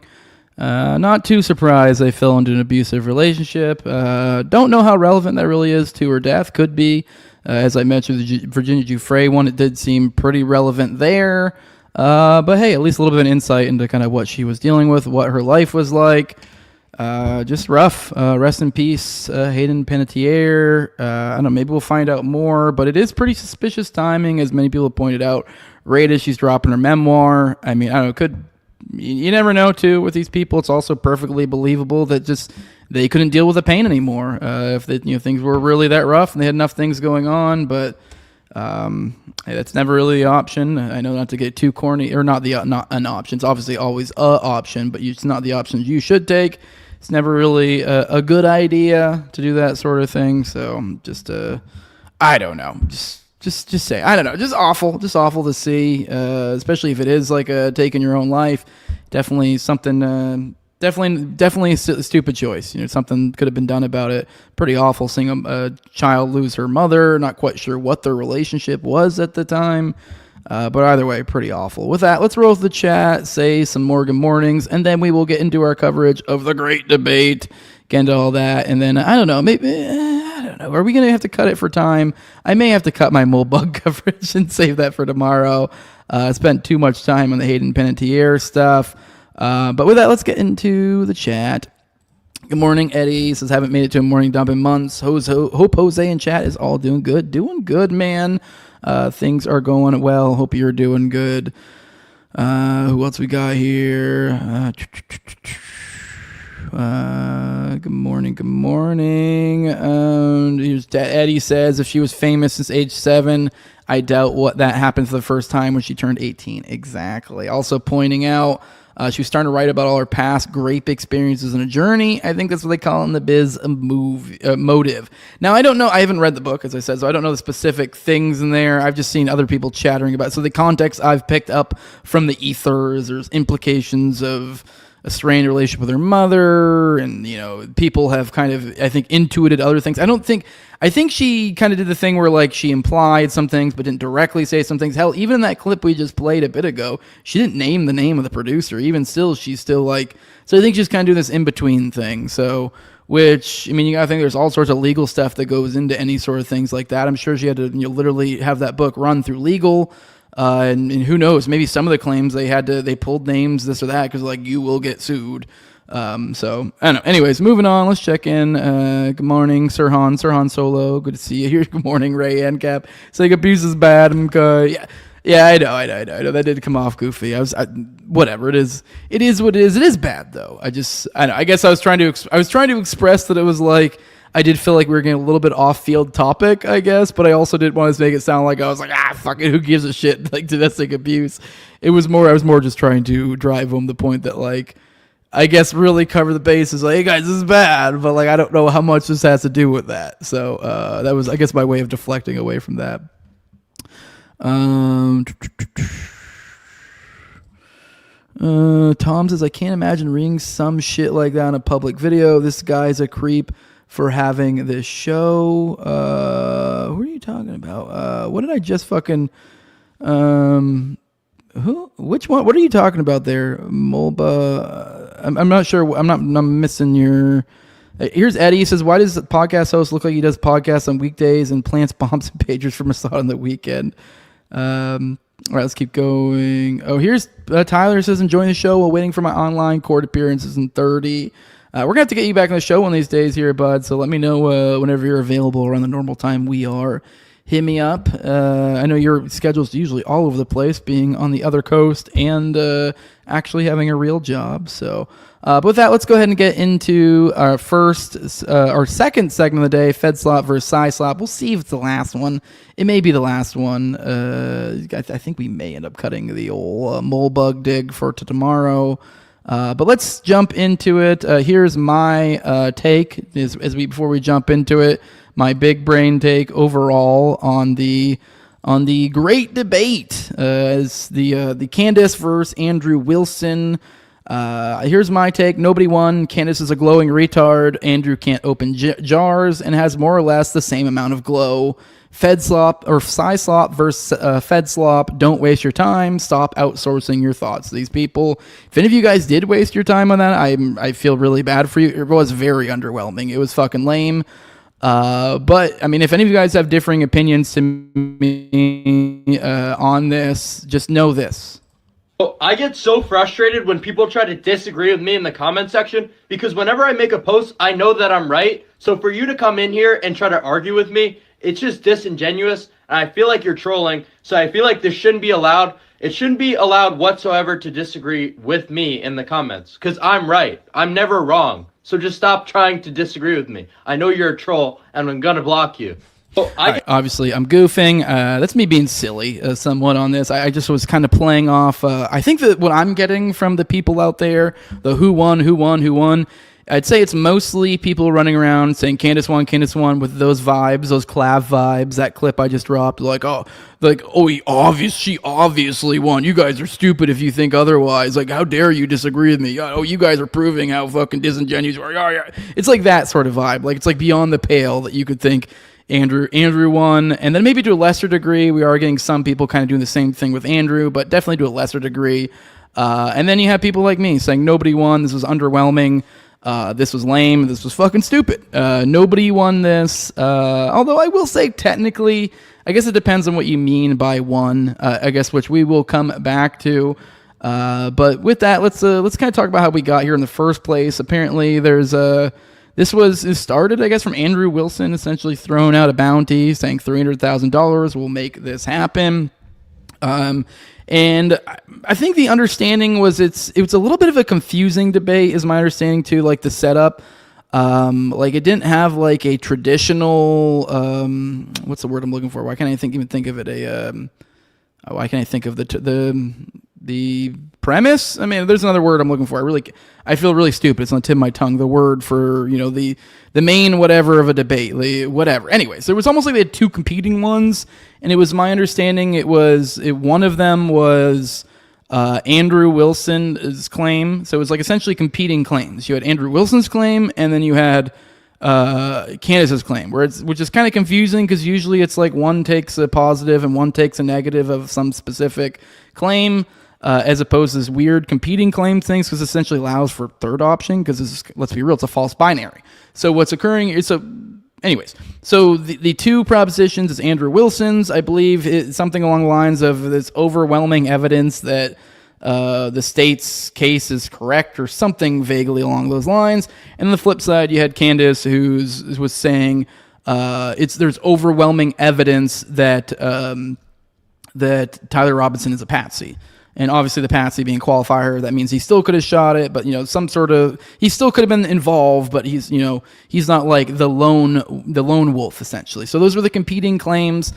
So both making essentially two I guess I wouldn't say positive claims, but both making certain sort of claims. Essentially Andrews, that there's overwhelming evidence to the state's case, and then Candace saying there's overwhelming evidence that he's a patsy. And so these were the competing claims.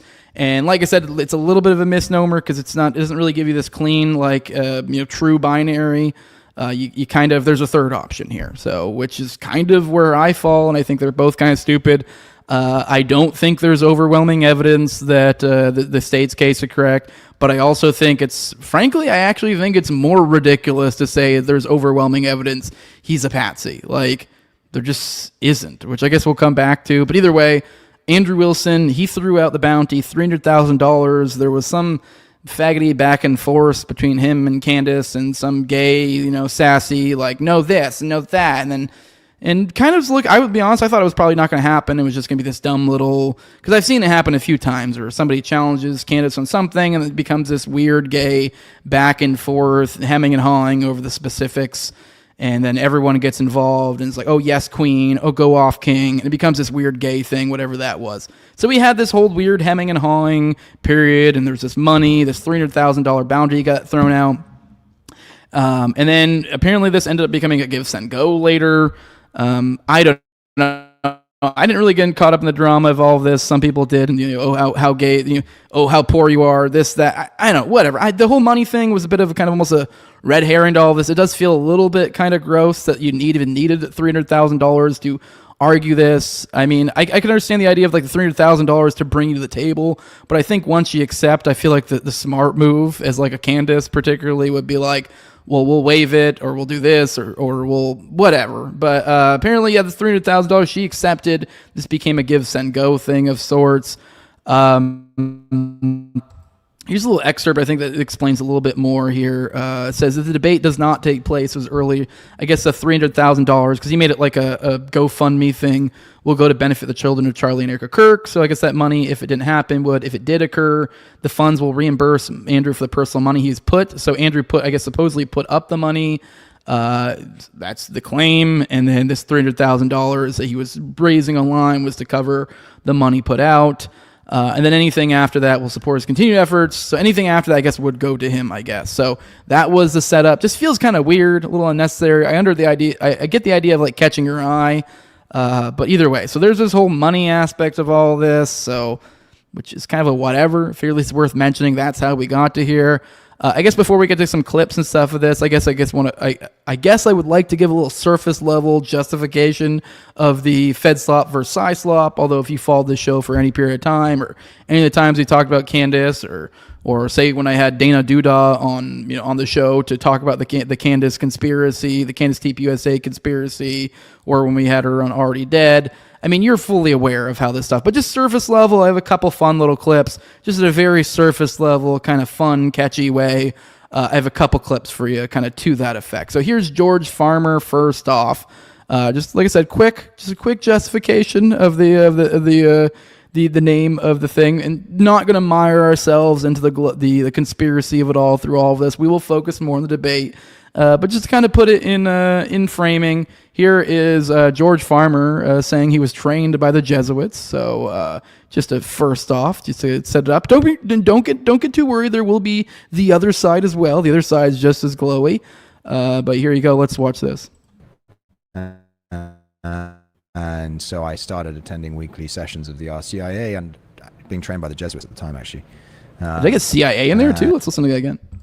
And so I started attending weekly sessions of the RCIA. Our CIA. I don't know what that is. Or maybe it was OUR, our CIA? I don't know. Being trained by the Jesuits at the time. Okay, whatever. I mean, this is from a larger one if you guys want to check it out. I mean, it does feel a little weak, a quick little clip, but I mean, who knows? Maybe there's some context missing here. Obviously, there's context missing here, but context that changes the meaning. But like I said, just quick for funsies. But I mean, hell, this guy is like some minor English royalty as well. I mean, that's not even going into the John Mappin weirdness. The UK TPUSA guy who's like one of the top Scientology guys. But anyways, this is from Social Media Conversion and Being Married to Candace Owens. If any of you guys want to get more of that context, here's from Matt Frad with 2 Ds. So there's him saying he was trained by Jesuits. I figured we'd follow this rabbit hole a little bit more just for funsies. So this is actually was a quote tweet from an interaction between this Polly St. George. She says, "How do we know that Candace Owens didn't train with the CIA before becoming a podcaster? Like, what was her job before the conservative dark web crew elevated her into stardom?" And there was a response from Nightwash. Nate says, "What we do know is Peter Thiel was a seed investor of the Unwoke Bank she tried to co-fund called Glorify." So she's got some monetary connections to Peter Thiel, which, I mean, lots of people do. I mean, what that means can mean a lot or nothing. And her British Lord husband trained with the Jesuits before converting to the world's largest cult and oldest globalist institution that our CIA was based on, the Vatican. So worth pointing out. I mean, who knows? Maybe it means nothing. Maybe we're being schizophrenic. But on the flip side, we also have Andrew Wilson. Here's him talking about, I guess, being a Mason. So nothing to see here. So I'm going to talk a little bit about myself, only for the purposes of trying to explain to you that I have some intricate knowledge in some of the things that Woodcoff has lied about, chiefly his book, The Masons and Their Lies. I was a Freemason, Master Mason. I don't remember exactly how many years. I think 3 or 4 years. Okay, I still have all of my dues cards. I still have the Lodge Bible that was dedicated to me by everybody in the lodge. Okay, I was a Freemason myself. So there you go. You got Andrew Wilson saying he was a Freemason. Now a lot of people have focused in on the "was" there, made a lot to do about that. Which, sure, fair enough. As I was actually dig through the replies here, the comments, which is always a good thing to do. Here is Blue Collar Theology, who is actually who he was on with. This is like where this clip is from. It says, "I'm the guy whose anti-Masonry book Andrew was criticizing in that clip." So, okay, I guess he was on that show, but he's saying that this guy, I guess he was saying that Andrew was actually criticizing the anti-Masonry book. So, okay, that's interesting. So, once again, another thing we're missing some larger context. Who knows? Maybe Andrew was actually pointing out negative things about it, but he was saying, although this guy's saying that Andrew was criticizing it, so kind of hard to tell what his overall point was. But either way, here's him saying he was a Freemason, although he's saying he's not anymore. But I mean, anyone who has a surface level understanding of the Freemasons, one of the first things you learn about the entity is they have an oath you take where, like, I don't know if it's like you can't leave, but you can't ever betray the trust of of your lodge, and if you do, it's under pain of death. Like, you literally, I forget the specifics of the pact or whatever, but you essentially say, like, hey, if I betray any of my brothers or whatever the fuck the wording is, like, I will die. And it's like in a very weird, specific way, in a significant way that you actually look through history, and there's been multiple occasions of such deaths. So it's been pretty significant. It's one of those things that they act like, you talk to a Mason a lot of times, like, oh, well, that's just like metaphorical or something. It doesn't seem to be quite the case. Although there's levels to the shit. Like, let's be real. He said he was 4 or 5 years, assuming he's telling the truth. Like, I would kind of assume that if you're some guy who only did a few years in your local, lodge or whatever, you probably is literally just surface level local shit. Like, you're not even, you can understand it in a completely wholesome sort of way at that level, probably. But now, if you are somebody like an Andrew Wilson, and you get to the point where you're like running cover for the Trump administration on like in debates on all sorts of fucking different platforms, like he was arguing once about the Iran war or something. Anyways, he's been on a lot of different platforms doing this. Now, do these people then reach out to you, tap you later, and go, "Hey, remember that one thing you did way back when? Remember that group you were part of?" Who knows? Maybe. But either way, I think it's at least worth being aware of. Now, this guy, I will say, if you are comparing Andrew Wilson to Candace Owens, and if you are talking particularly just glowing, now I will say the way he's moved, I guess this is very similar to like the Nick Fuentes versus like the Tucker paradigm when it comes to like evaluating, do these motherfuckers glow? I will say that like Tucker has far more like substantive things to point to where you're like, that shit glows. I would say the same thing in Candace in this back and forth here. But in the same way that you look at Fuentes and he's done things, he's moved in certain ways that you're like, this motherfucker glows.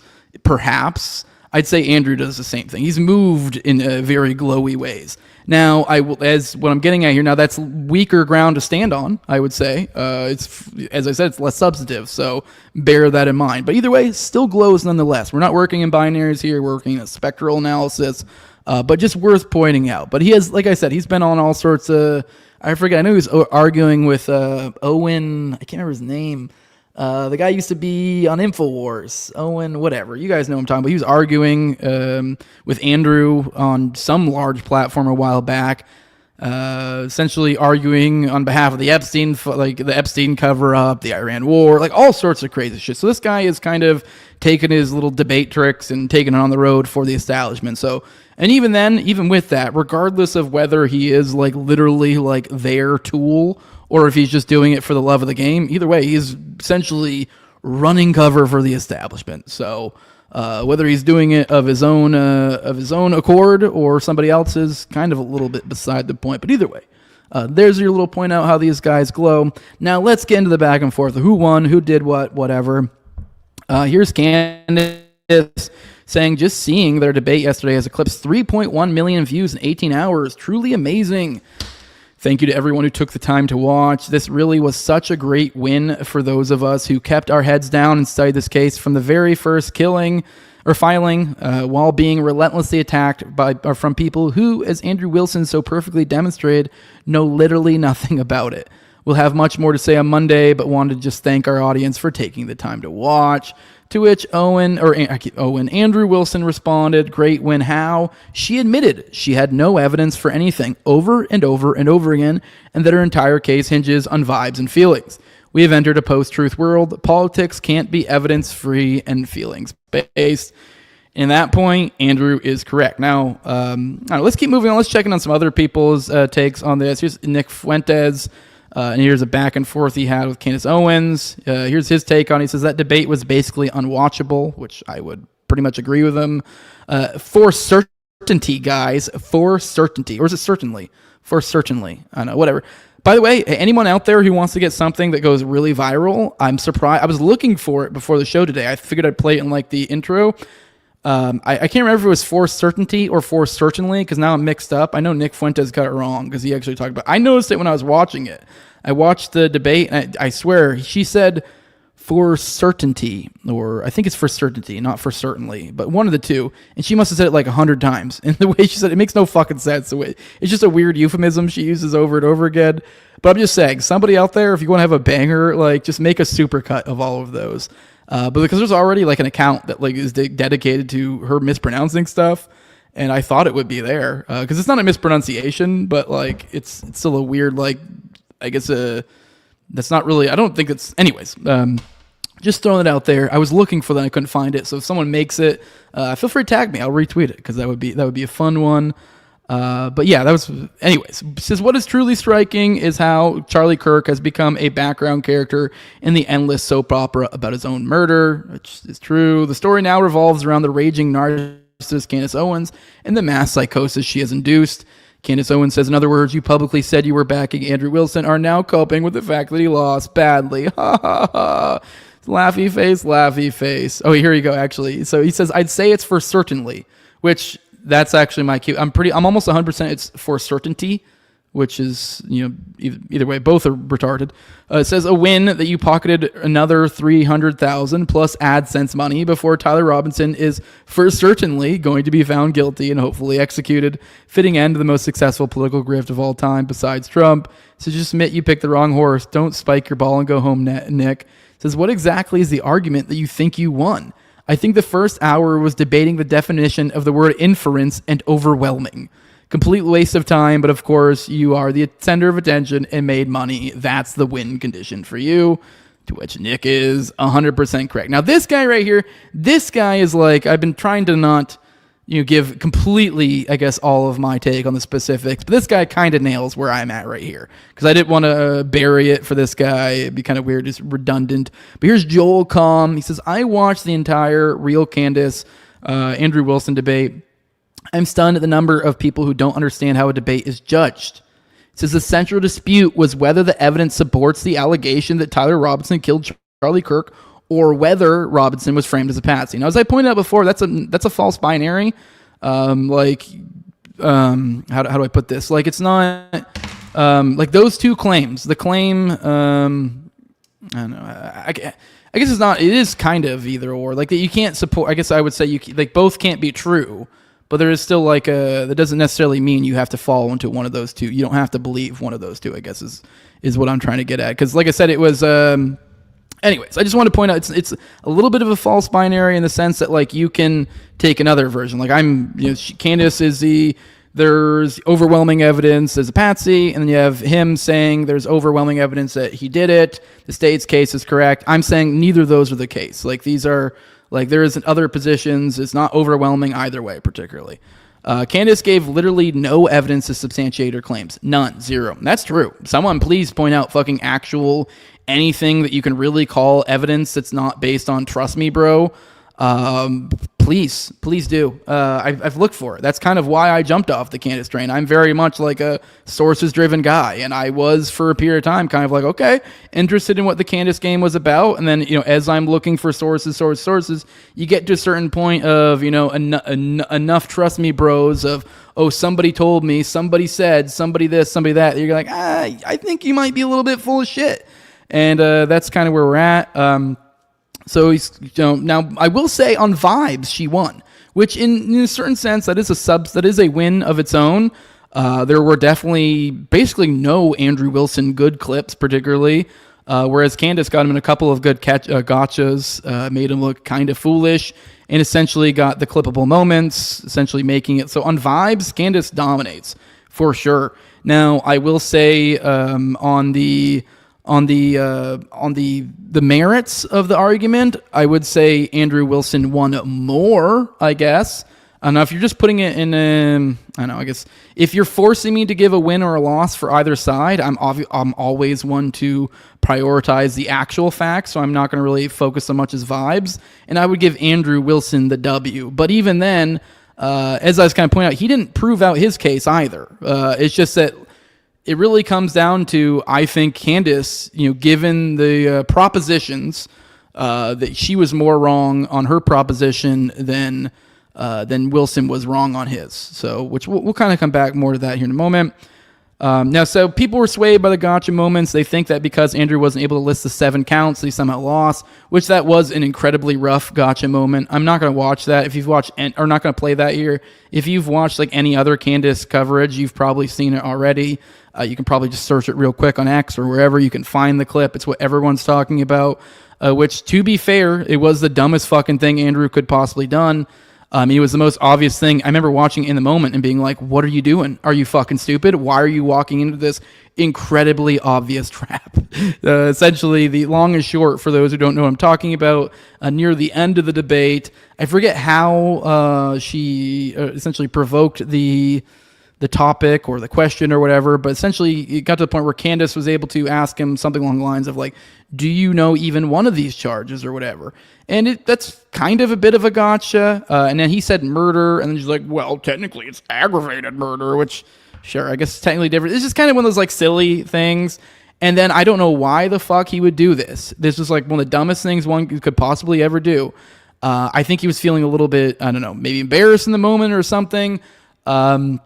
Because then she kind of got him on the whole like aggravated whatever, and probably he felt a little bit annoyed by it. So then he tried to throw it back in her face. And my guess is like the angle he was going for was to make her look stupid. And once she couldn't name, all 7, essentially he was like, well, okay, why don't you name all 7 of the counts? And I think the idea he was probably getting at is he assumed that she was retarded. I think she's retarded in like a critical thinking way. I think she's pretty good at like retaining information. I just don't think she's great at critical thinking. But anyways, so like, the idea of like memorizing things, this comes in here. He asks her, like, okay, we'll name all 7. And she literally named all 7. She fucking nailed it. It made him look absolutely foolish. So I think what he was going for though was the like, when she didn't pull it off, he could then go, okay, well, does that fucking matter? Can we just both admit that it doesn't matter if you can name off all of them? Like that doesn't matter. And this is a stupid gotcha. But he doubled down and then just made the gotcha all the more fucking worse on his part. So I'm not going to play that. You go check it out on your own if you want. He did look incredibly foolish, and it was incredibly retarded. And it was incredibly obvious from the beginning that she was essentially walking him into that trap. And I don't think essentially she got more than she even probably was hoping to get out of the situation. But anyways, so he says Candace may end up being correct, but based on the claims which form the basis for the debate, Andrew won. And that's not even up for debate. And I kind of agree with him. As I said, though, like it's kind of not, because it's not your normal debate one where you just have one proposition. They were dealing with almost 2 separate propositions here. But to the case of what Candace was arguing. So to the proposition, here is the clip that displays, I think, where I know Candace is fucking retarded. I'm sorry. This is it right here. So bear in mind as we're watching this clip, the proposition that Candace is arguing is that she has overwhelming evidence that Tyler Robinson's a patsy. And so here she's saying how much of a chance she thinks there is that Tyler Robinson killed Charlie Kirk. So here you go. Just out of curiosity, are you between 0 to 100? What is the likelihood that you think Tyler Robinson shot Charlie Kirk and killed him?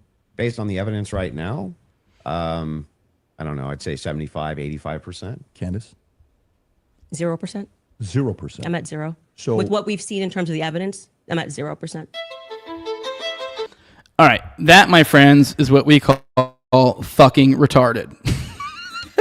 I mean, even if you really, really did believe, and I guess we're going to watch some clips.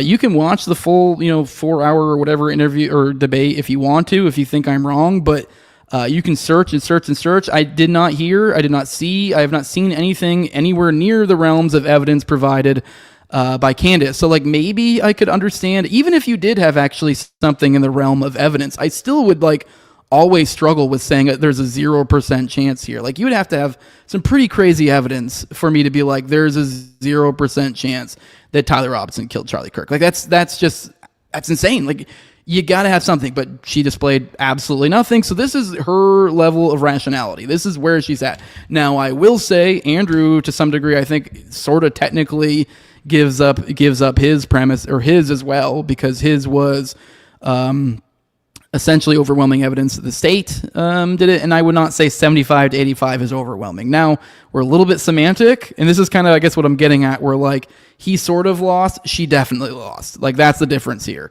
If you were actually looking at the substance of the argument. She sort of lost, she definitely lost, he sort of lost, because I would debate that 75 to 85% is nowhere near overwhelming. I'd say you'd have to, at least be over 90% to be considered an overwhelming level of certainty. Like 75 to 85%, that just doesn't strike me as that much. But so I think to that was kind of the concession of his point, but her saying 0, That right there is probably one of the best examples of this. Here's the black line brief, kind of backing up what I said there. He says, Andrew Wilson's own words tell you everything you know. During the debate with Candace Owens, he admitted he's only 75 to 85% convinced Tyler Robinson did it. By his own assessment, there's still a 15 to 25% possibility that he didn't. Then in his closing, Andrew effectively conceded the debate was a stalemate, not the decisive victory his defenders have spent the last 48 hours trying to manufacture. So I agree with that entirely. But what Andrew did today is even more revealing. He went live on the Crucible and spent the stream trashing Candace Owens to his own audience while accepting money from viewers, but made sure the broadcast couldn't be paused, rewound, or clipped and wasn't left publicly available afterward.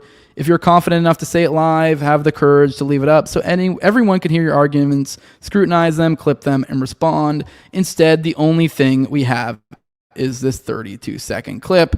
So the black line at the beginning there did kind of lay it out, and then he also did kind of, I guess we have a clip here to look at. This is only 30 seconds. Apparently he went on this stream and then deleted it after, and this is just the only clip somebody was able to get out of it, but a little bit weird. I mean, who knows? Maybe there's more to it I'm missing here. Like, I paywall episodes, so who knows? Maybe he put it behind a paywall or something after dropping it. It doesn't necessarily have to be sinister, but either way, let's check out this clip. But I mostly just wanted to show that the black line brief guy, he kind of got what I was getting at here.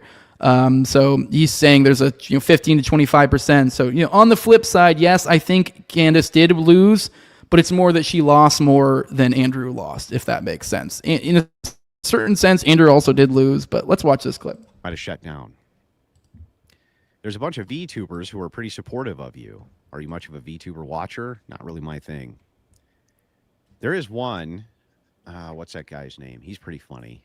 You guys probably know who I'm talking about. His like anime avatar has white hair and shit. He's a funny guy. Don't you think if she had any credibility to what she was saying, she would have slipped? Oh, yeah. Yeah, that's a good point. Kaiser, thank you for the 50. Appreciate it. All right, well, there's nothing here, but I guess just the point that he did drop a stream after, for some reason, decided to delete it later. I mean, I don't know. Maybe he felt like, because this isn't really good showing for anybody. This is just sad all around. Continuing on, here's another clip. Here's another one of those gotcha moments, but a little less tedious and not as long as the other gotcha moment that everyone's focused on. Here is one that, Candace kept trying to make a thing. I thought this was just especially fucking stupid.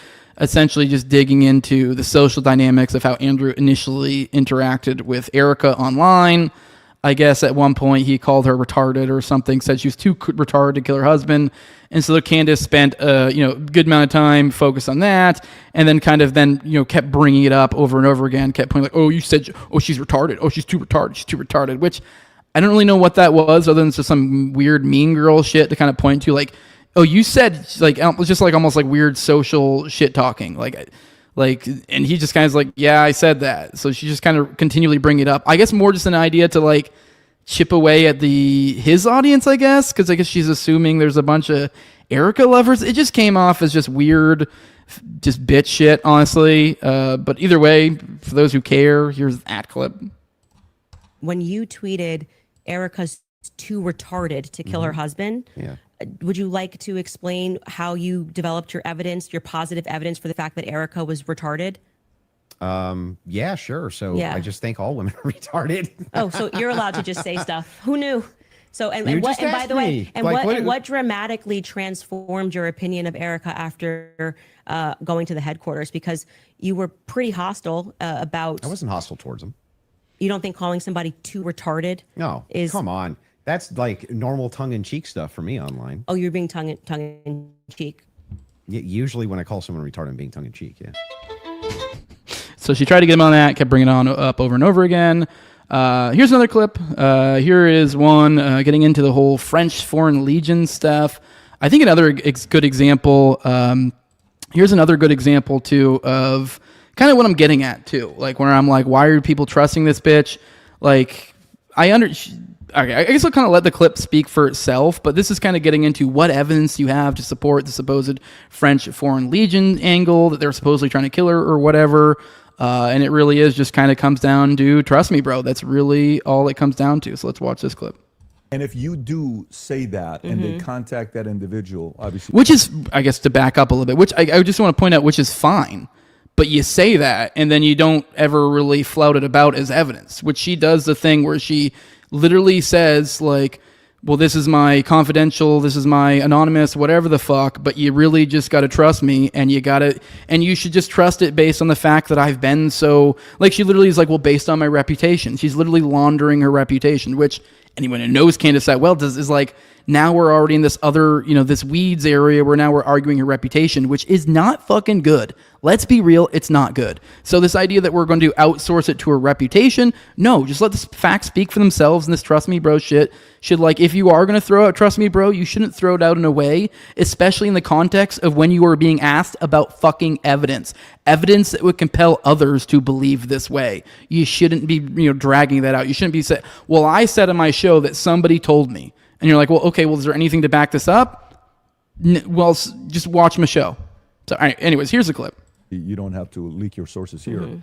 Is there enough credibility where that person would be willing to talk to them and explain to them exactly what their sources are? Yes. Okay. I mean, It seems reasonable. And so why he's asking me to defend that is like... I'm not. Never I did. think those are two different things. That's more Two something I'm totally asking different to say, claims. why are they not reaching out to you? I've asked that many times on my podcast. What do you think about that, Andrew? What? The fact that she emailed, she gave it, and nobody reached out to want to contact the They source. that she's probably willing didn't to think it was share. actionable, is my guess. But even if they did think it was actionable, great. Every lead should be followed up on within the confines of what's rational and reasonable. Is it fair to say that this is maybe a different individual because this is a person that was involved with TPUSA Well, we and don't- had a relationship with Wait, Charlie? who? No, her relationship. Like, Yeah. this isn't just anybody. So if an average person sends it, yes. Yeah, but I mean, You see how where we're at already, though? Like, in this, like, as they're prosecuting the evidence here, and we're getting to, like, well, don't you think this? Don't you think that? And there's so much of, like, making guesses about a thing that you don't have, that you don't know.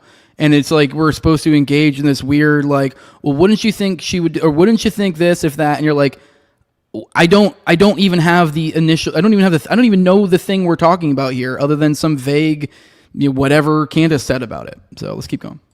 we don't know who the source is. We don't know any Well, of then, this. if you were in that department, wouldn't you want to, even you assign it to one of your There's guys? no to guarantee say, they didn't look into it. How do we know? We don't How know. could they No, if how they didn't could they come if get she didn't give it the to them? information? More of the information, because it And was a by the way, long this- file. Yeah. So now we're already at the, well, the logic is obviously didn't look into it because I sent somebody an email and they never followed back. They never hit me back up, which, like, I guess you could maybe have a good amount of confidence that they probably didn't follow up, but you don't fucking know. It's just, we're in such weird, crazy guesswork territory, all because we don't even know what the fuck the thing is that we're talking about, really. This is a separate. This has Did got you send nothing them to do the with. guys- In regards to, like, what it is particularly that Candace supposedly has here. Babe, this is more on. Well, I sent the email assuming that's you kept saying, like, you go and you make a report, you think they're going to come back to you and say, hey, what's more information, we're investigating this, and that didn't happen, and which is what I raised. No, I I'm found asking, that, did you send them the especially source of because the this was at claim? a time where they were saying that they wanted to explore every possible lead. I even texted Dan Bongino. But did you- So actually it was three offices. Let me ask the one question, and then executive I'm gonna come to office, you. Dan Bongino, and Tulsi Gabbard's office. Okay, so a follow up to that is the following: Mm-hmm. if they contact you to say, is that specifically to the French government or Israel's involvement in the killing of Charlie? That wasn't about Those Israel. are two separate things. That wasn't about Israel. Okay, They were got it. saying the French foreign, that person as a part of it was saying that it was the French Foreign Legion that was on the ground that So day. I'm surprised And they haven't think called you. Then I find that to be very strange too. I do as well. Because who would want to make a report? Like, I mean, I've never But- made a report with the federal Let me government. ask one question. but Let when me you just did ask one send question. it- Let me just ask one Okay. question, and I'm going to bring it Okay. to you. Sure. The question is in regards to, I've not seen that clip, so I'm seeing it now. I'm full confidence. I believe that Israel and French was involved. Is that also based on a source that somebody told you that Israel was involved in the assassination of Charlie Kirk, or is that a gut feeling? So in terms of Israel, I mean, what I've said is what I publicly have said here. I do think that at the end of this, we are going to find that Israel was involved. I do. Now, in terms of any of the hard evidence that's been presented, I think this has been a huge problem that a lot of us have had is that they won't even explore anything else that was going on in Charlie's life personally. So if we're not satisfied that Tyler Robinson did this in any way, then every alternative theory should be explored. Other evidence should be brought forward. We've done that in our capacity. Like when people keep saying she has no evidence, it's kind of crazy. I think we've broken like more stories than any news source in the world. I mean, down to pictures, details, police officers, what the dog's name was, because we're not the only people that believe there's a conspiracy here. The police officers that were involved, the many police, sheriff's offices, that were departments that were involved that day, all believe there was a conspiracy. Down to the U.S. Marshals believe there was a conspiracy. They were, my sources at the U.S. Marshals were saying they were basically sent on a wild goose chase that day. But do you see how you say my sources? Am I not allowed to have sources? Well, Like the thing is funny. So is CNN allowed to have well, sources? hang on. I but have we can't? sources. If I said I have sources that He's about to point out exactly, like, well, then we all can just say we have sources, and it all just comes down to trust me, bro, doesn't it? claim none of that's true. In fact, my sources claim that her sources are lying. My sources claim that none of them believe that there's a conspiracy. My sources claim all of them really think that Tyler Robinson was a lone gunman. If I just said that as hypothetical, wouldn't you say, what? Yeah, I think what probably adds weight is like then when I drop photos of the car that no one was supposed to see, people go, okay, her sources are legit. So, and then when what I say is then proven in court and nobody knew those things, people are recognizing that my sources are legit. When I say Charlie was scared in the last days, and then I dropped the text message, which you've just learned about a couple of weeks ago, of him saying he was leaving the pro-Israel cause when everyone was lying about that, then they say, I think Candace's sources are legit. So I think what's happened is I've actually built up a rapport with my audience that it's not vibes and dreams, and that's why they keep watching my content, because like, for example, when I just the other day released the content of the shooter on the roof doing the lateral crawl, then they're going, I don't think these are just vibes. It seems like Candace's sources are legit. So I've proven myself in the market. All right, let's move on past this. Here's something from old Tyler, who just left the chat a little bit. I'm assuming he had to go do some lawyer stuff. I saw him in the chat saying he had to bounce. So probably off to go do lawyer stuff. But here is a post from him at Tyler Yonke. It's actually a couple. It starts off as... it says, Andrew, why aren't the parents disputing the claim they turned in Tyler? So once again, this is Tyler Yonke of the Pod Review. It says at Tyler Yonke with a J. It says, it's my understanding that their conversation with Tyler would be admissible in court. Therefore, they are witnesses. Currently, the judge has put a protective order and gag to speak about the case. So this is a little bit like the opposite side here. Like, if we're prosecuting like the evidence they have, this or that. I can't remember the specific why it came up, but at one point, Andrew made the point that like, well, why doesn't the parents do this, or why don't they do that? And you're like, there's no reason they wouldn't. So here's Tyler, a lawyer, kind of saying reasons why they wouldn't. And Josie, the redhead libertarian, responded, says, while I know the Constitution pretty well, I'm not a lawyer, so I appreciate the procedural legalese. And responding to that, Tyler goes, here's the updated gag order issued by Judge Graff on December 15th. In it says in response to extrajudicial statements by witnesses, for those who believe Tyler confessed to his parents, their testimony would be vital and easily defined as a witness. Why does Andrew want Tyler's parents to violate court orders? Which is a good point. I think he probably just didn't know the fuck he's talking about. Just gave that a retweet for those who want to check out that full document there. We aren't going to read it here, though. Just take my word for it. Moving on, last clip before we get into the chat, because I see some of you guys in there. There's definitely a lot of chat talk to be had. Here is the last clip I have for you guys. This is from Kaneko the Great. He's saying apparently, I don't really have a strong opinion on this, but I just wanted to watch this clip to look it over again.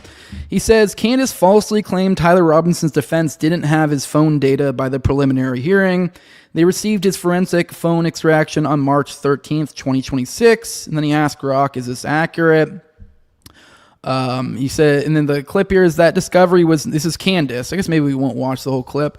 For the sake of time, but he says that discovery was not met by the time we got to preliminary hearing, so I remain unconvinced by these text messages. So this is what a lot of people on the Andrew Wilson side of this would point to, of like, we have this confession, that confession, this confession. They're pointing to like texts and stuff, which, as I've pointed out myself, these are just words that were given to you by feds. This isn't really, I don't think anyone's really probably gotten much of a chance to look at the data. At least we haven't. So, like, I don't know, these are just words, I mean, as of right now. But they've pointed to this as like this is evidence to that or whatever. But we haven't really got to look at it too much, I guess, or at least be able to double check how legit those are, I guess, in whatever way nerds do that. We haven't been able to do that. But we have gotten obviously the text or some of it out there. We've shared around. We had that weird one where it looked like it was made by AI or whatever. So anyways, I guess Candace is claiming that they didn't get this in discovery. So she says that discovery was not met by the time we got to preliminary hearing. So I remain unconvinced by these text messages. It says in reality, the defense had the phone extraction for nearly 4 months before the July hearing. This false premise formed the core for her argument that the text messages were fake. The rest, the general sense that these messages feel off, which I did. I definitely did feel like they felt off. Still feel like they felt off, but... you ask Grok here. Grok says, yes, accurate. Per the defense's own March 27th, 2026 motion, prosecutors produce Robinson's forensic phone extraction on March 13th, 2026 as part of 12 terabytes of digital data. The July preliminary hearing came nearly 4 months later. So, I mean, to that point, I guess even that, yeah, it looks like Kanakoa's kind of correct there. But I guess kind of in closing on this, before we go and shoot the shit with the chat, I guess my thoughts are just kind of... I mean, as I've pointed out, this is kind of a false binary that's being created here, essentially forcing us to lose our minds and be forced into one extreme or the other. I definitely have lots of suspicions about the Tyler Robinson thing, but much like how I talked about when we talked about the J6 pipe bomb thing, let's assume Candace is legit. Let's say she is correct. Let's say it was Israel that did it, and like all that's legit. Much like the Blaze, Steve Baker publishing getting way over his skis to where now they are being sued by the Capitol police officers or Shawnee Kirkhoff, the Capitol police officer. Like now they've gone to this point where they're being sued for defamation for getting way over their skis. This can kind of damage the movement in going forward. And I think we're looking at a similar such thing here where this could easily damage it, even if Candace is largely correct. It's just the way that she goes about prosecuting it. And in essence, essentially gives cover for these actors to be able to get away with it. Whereas kind of as I was saying with the J6 pipe bomb thing, let's say Shawnee Kirkhoff, the Capitol police officer, was actually in some way, whether she was the one who did herself or in conspiring with others, which I would actually, I guess, generally kind of lean towards that probably being the case. Like the way that the Blaze went about it essentially did nothing but more than give her the best cover that possibly could be had, essentially going out. So that you get to go, oh, look at these guys. They're being, they've made crazy claims. I'm suing them for defamation, which she'll probably almost certainly win. And, she'll get to walk away scot-free and making look like the proposition that the Capitol police officers had anything to do with it look like craziness and a thing that you can't really even approach for fear of looking like ridiculous or maybe even legal consequences. So I'm just saying, I think we see a similar such thing here. And even if she is completely legit, just kind of, hey guys, don't be fucking stupid. Just slow down. You can walk and chew gum. You can be logical. You don't have to just fall into this cult of personality nonsense. But with that, I guess let's roll with the chat, say our goodbyes. Any more good mornings, if there's any more to be had in there, and then we will get out of here. We'll try to keep it on the short side. I saw there's quite a bit of people in there. I'll try not to get too autistic and argue too much, but a lot of people, a lot of thoughts in there for sure. So let's roll through the chat. And I do have a fun outro for you, very on topic too. So stick around. But yeah, let's roll through the chat one last time. Oh, Tom earlier was talking about the clip of the abuse victim, saying it was weird that they would do that. I guess. I mean, but he was also the same guy from earlier, so I think he was just kind of asking a whole bunch of different questions, and I think the abuse was in the book, so it totally makes sense that they would do the whole, I don't know, the emotional talk. Good morning, Ryan McLeod. Says soap opera for sheeple, for sure. Good morning to you. Good morning, Jack. Says underwhelming and lame because the case wasn't going to be solved. Did anyone think it was going to be? She just made him look stupid and embarrassing. That's all it was for. He paid and she slayed. Do you hear yourself? Do you not feel at all a little embarrassed? I mean, I don't know. Maybe I'm overstating it with the slate because I guess it was just a Slade thing. Kind of comes off as cock gobbling, but hey, whatever. I mean, don't get me wrong. I do think he came off as stupid, but I also think she came off as just as stupid if we're being honest with ourselves. Like, I don't know. I don't know why everyone needs to jump to the team sports here. It's a little silly. But yeah, it was underwhelming and lame. Because the case wasn't going to be solved. No, I don't think anyone thought this was going to be solved. I definitely didn't think it was going to be solved.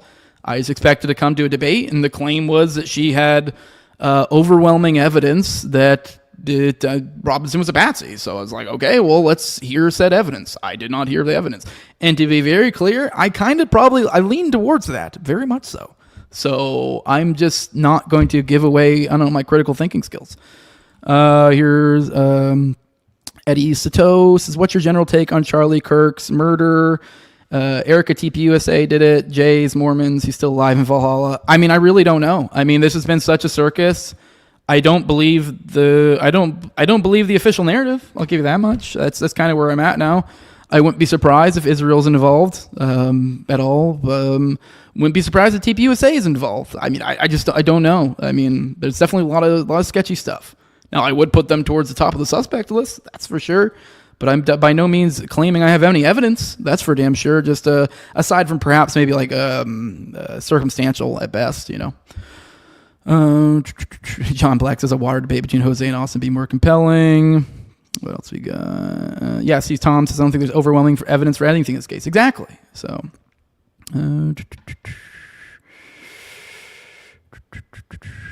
Jack's pointing out they just hired Andrew. Now, I will say maybe they did. I wouldn't be least surprised they did, but that was one thing. Candace, this is another thing where she made herself look ridiculous, where she kept like doing this thing where she kept being like, she's making these claims. I know they're paid. I know they did this. She makes these claims of things there's no way anyone could really know. I guess maybe she had some source or something that told her otherwise, perhaps.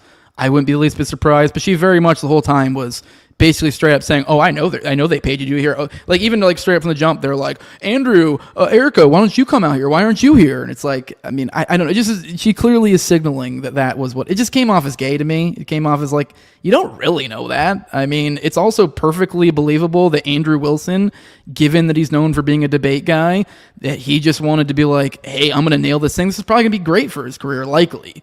I mean, he didn't do so well. So, but like he probably thought it was going to go better, and it was likely going to be really great for his career. So, I don't think you really necessarily need the additional whole TPUSA thing here to bring Andrew into the fold here. But perhaps I also wouldn't be surprised.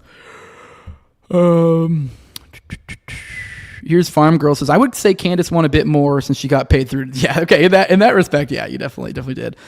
She got paid $300,000 plus all the ad reads and views. And Andrew Wilson seems like he wasn't a master debater like he claimed. Yeah, he definitely did make himself look foolish in that way. Like, I really feel like he should have done a better job, especially for what he's angled himself as being for sure. Yeah, it's just Farm Girl says it's a little hard to ignore. Candace interviewed Hunter Biden, which looked like an interview to improve his image. Kind of gross. Yeah, it definitely did.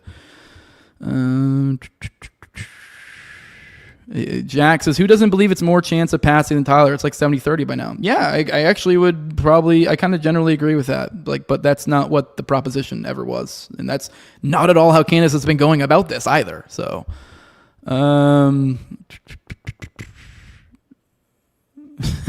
Ryan says Candace is a fuckably rare black chick, so I believe everything she says. You know what? I fell for that trick initially at first too. I've admitted I got a little bit of jungle fever. Her fucking juju, her fucking Nubian ways fucking worked on me for a good while, but eventually the rational brain, once all the coom got out, the rational brain came back, and I went, wow, this bitch is dumb. All right, let's keep going. What else we got?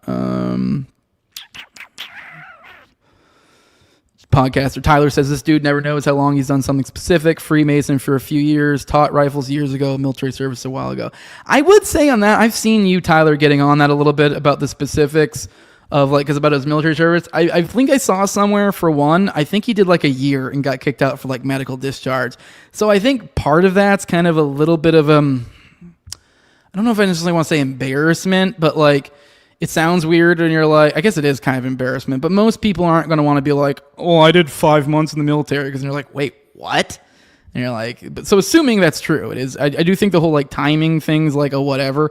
I'm also the same way. So like, when it comes to like, if you were asking me about what units I was at, what specific jobs I did was in the military. I'm pretty squirrely on that. Like I did 6-ish years in the back shop in the isochronal inspection section. Somewhere during that period, I did a year-ish in wheel and tire, essentially breaking down wheel and tire assemblies and, all the stuff with that. Like, then I did about a couple of years of flight line. Like, see what I mean? Like when you get into this, like, it is kind of, I mean, if let's say he did teach rifles, like, I don't know. Why would he remember how long? I don't know. But I just, the whole like being shaky in the time, I think it's more comes from an insecurity than like a trying to lie. I think it's just more that he's not like one to be like, yeah, I was 8 months in the military and fucking, I don't know. Oh, I broke my leg in basic and then I had to sit at basic for 4 months until they fucking were like, oh shit, he's not going to get fixed, and then kicked him the fuck out or whatever the thing is. So I'm sure it's not something he's particularly all that proud about. So, let me see.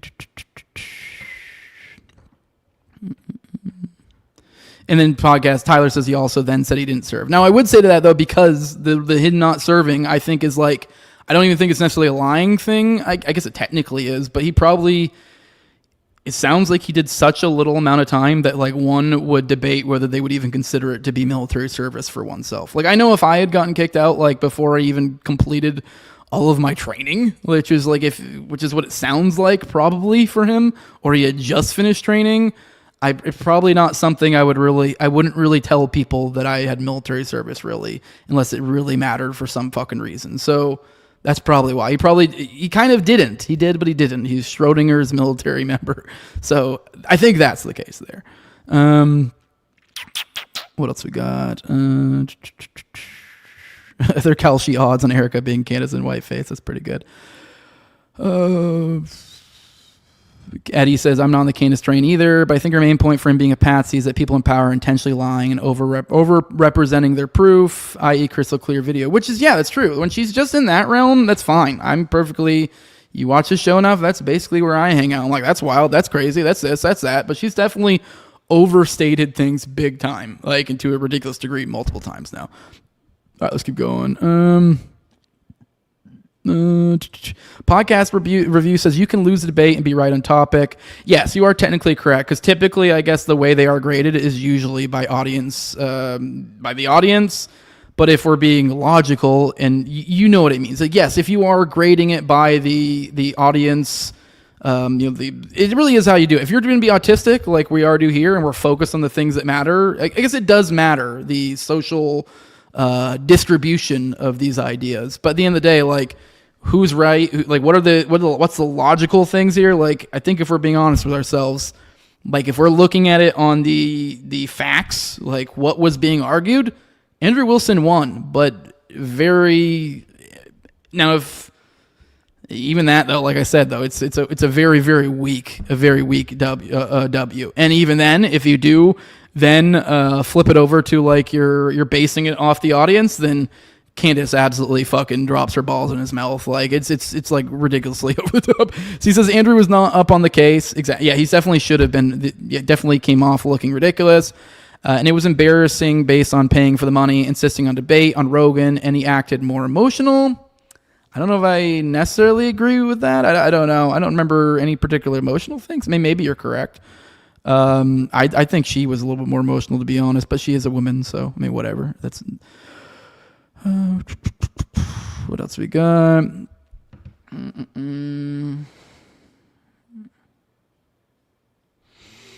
What else we got?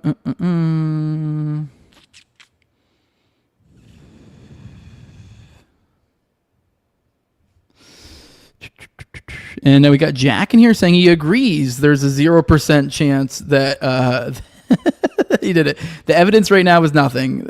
I don't know, whatever. If you want to run with that, fine. You can discredit yourself over and over again. That's retarded. I'm sorry, that is absolutely retarded. The evidence right now is nothing, though. That's ridiculous. There is evidence. You may not like the evidence. Evidence may not be legit.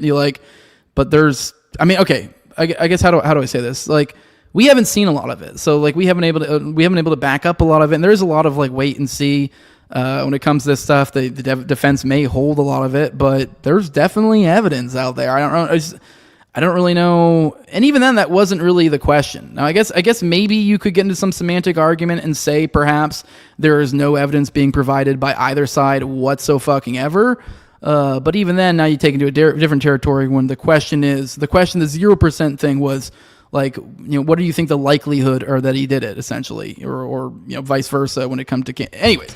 0% is ridiculous. Like 0% for like any sort of claim or thought is kind of a ridiculous thing, unless it's something you can readily prove with your senses or something like. But anyways, let's move on. Yeah, this is ridiculous. Let me see. Keep going.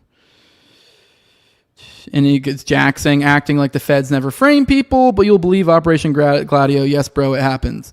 Once again, I never said that. You're continuing to show how irrational you are. I never said the feds never frame people. Nothing about anything I said today ever means anything about the feds never frame people. In fact, I think they do it a lot. So I'm just saying, based on the evidence we have, that is where we're at right now. I'm just being honest. What else we got? They kill high-profile people and set up people for it all the time. Yes, I agree. Here's Tyler again, podcast review. So the Erica retard thing is about why he is suddenly so ingrained with TPUSA. The change is more about the money. I mean, you just talked about emotional thinking. That's emotional thinking, I think, somewhat. I guess maybe, I don't know. I guess maybe not from you, but from I guess from her it will. I think it's overthinking it. Like, I think likely he probably just didn't know them before, probably didn't have any sort of, and he called her a retard. And I remember seeing it before, and it was kind of tongue-in-cheek, not that vicious.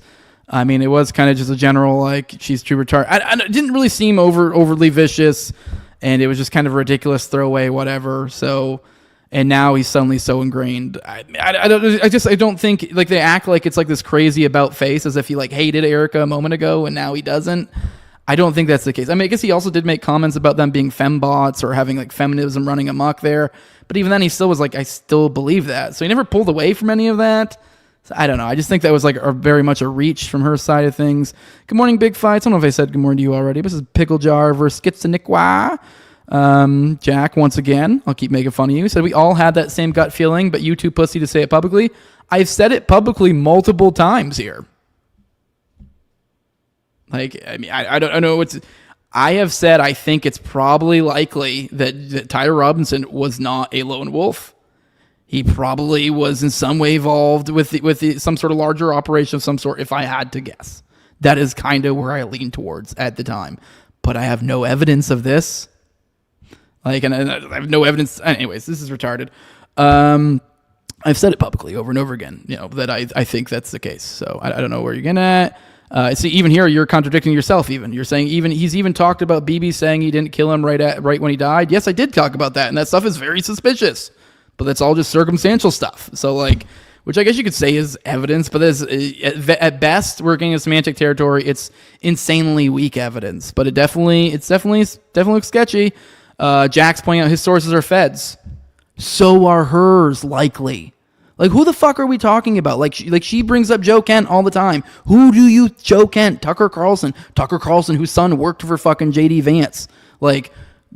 Who do you think these guys' sources are? Look at this circle of people and who they run around with, and then the sort of people that they flout about as sources and this or that. Who do you think their fucking sources are? All their it's not all their sources are feds, but both of them are working with fed sources.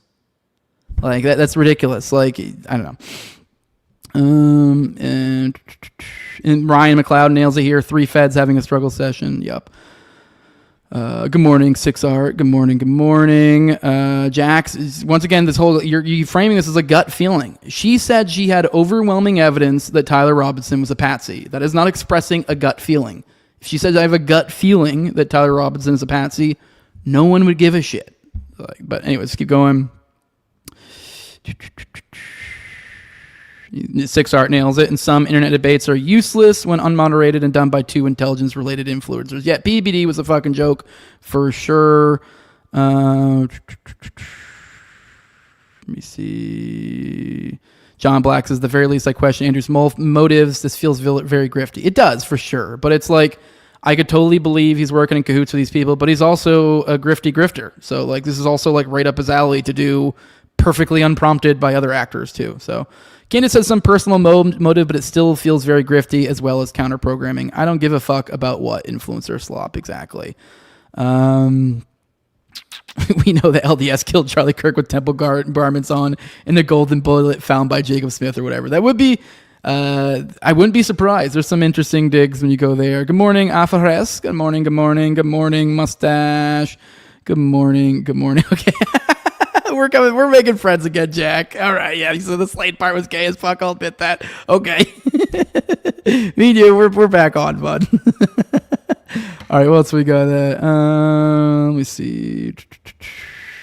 Eddie says, I'm pretty sure Andrew said he was paid to go to TPUSA to teach them how to debate, and literally the next day, him and his wife start posting pro-prosecution shit all day. Yeah, I mean, I'm sure they did talk, and I'm sure they agreed, and like now, I don't know to what degree we can really say it's sinister, or they just agree on something. I don't really know. Here you go. Eddie says Oxford-style debate. Candace definitely won. I don't think Andrew convinced a single person. Yeah, I mean, like, you're kind of right. Like, as I said, now if we just had one person who's somehow like a god that only adheres to strict logic, and they were the one judging this, yeah, I think technically Andrew won, but more so that Candace lost more than he lost in the logical sense of it. In any other, basically every other sense, he lost. What else we got? Good morning, Oxtail. Good morning. Jack says, I love you, bro. Love you too, dude. I hope I didn't get too mean in there. All right, let's get into, not get into it. We're done today, guys. Just got some plugs and I have a funny outro. I think you guys will really dig it. No matter where you're coming from here, because everyone likes good fun, except for in this situation, Stu Peters. He does not like this good fun, but we do, regardless of where you fall on this. But for those who like what I'm doing, leave a like, share, subscribe, comment, leave a 5-star review on iTunes or Spotify. You can find the show on YouTube, Rumble, all the major audio podcatchers, and Twitter as well. On Twitter, that's at Tower Gang Jose. Everywhere else, it's the No Way Jose podcast.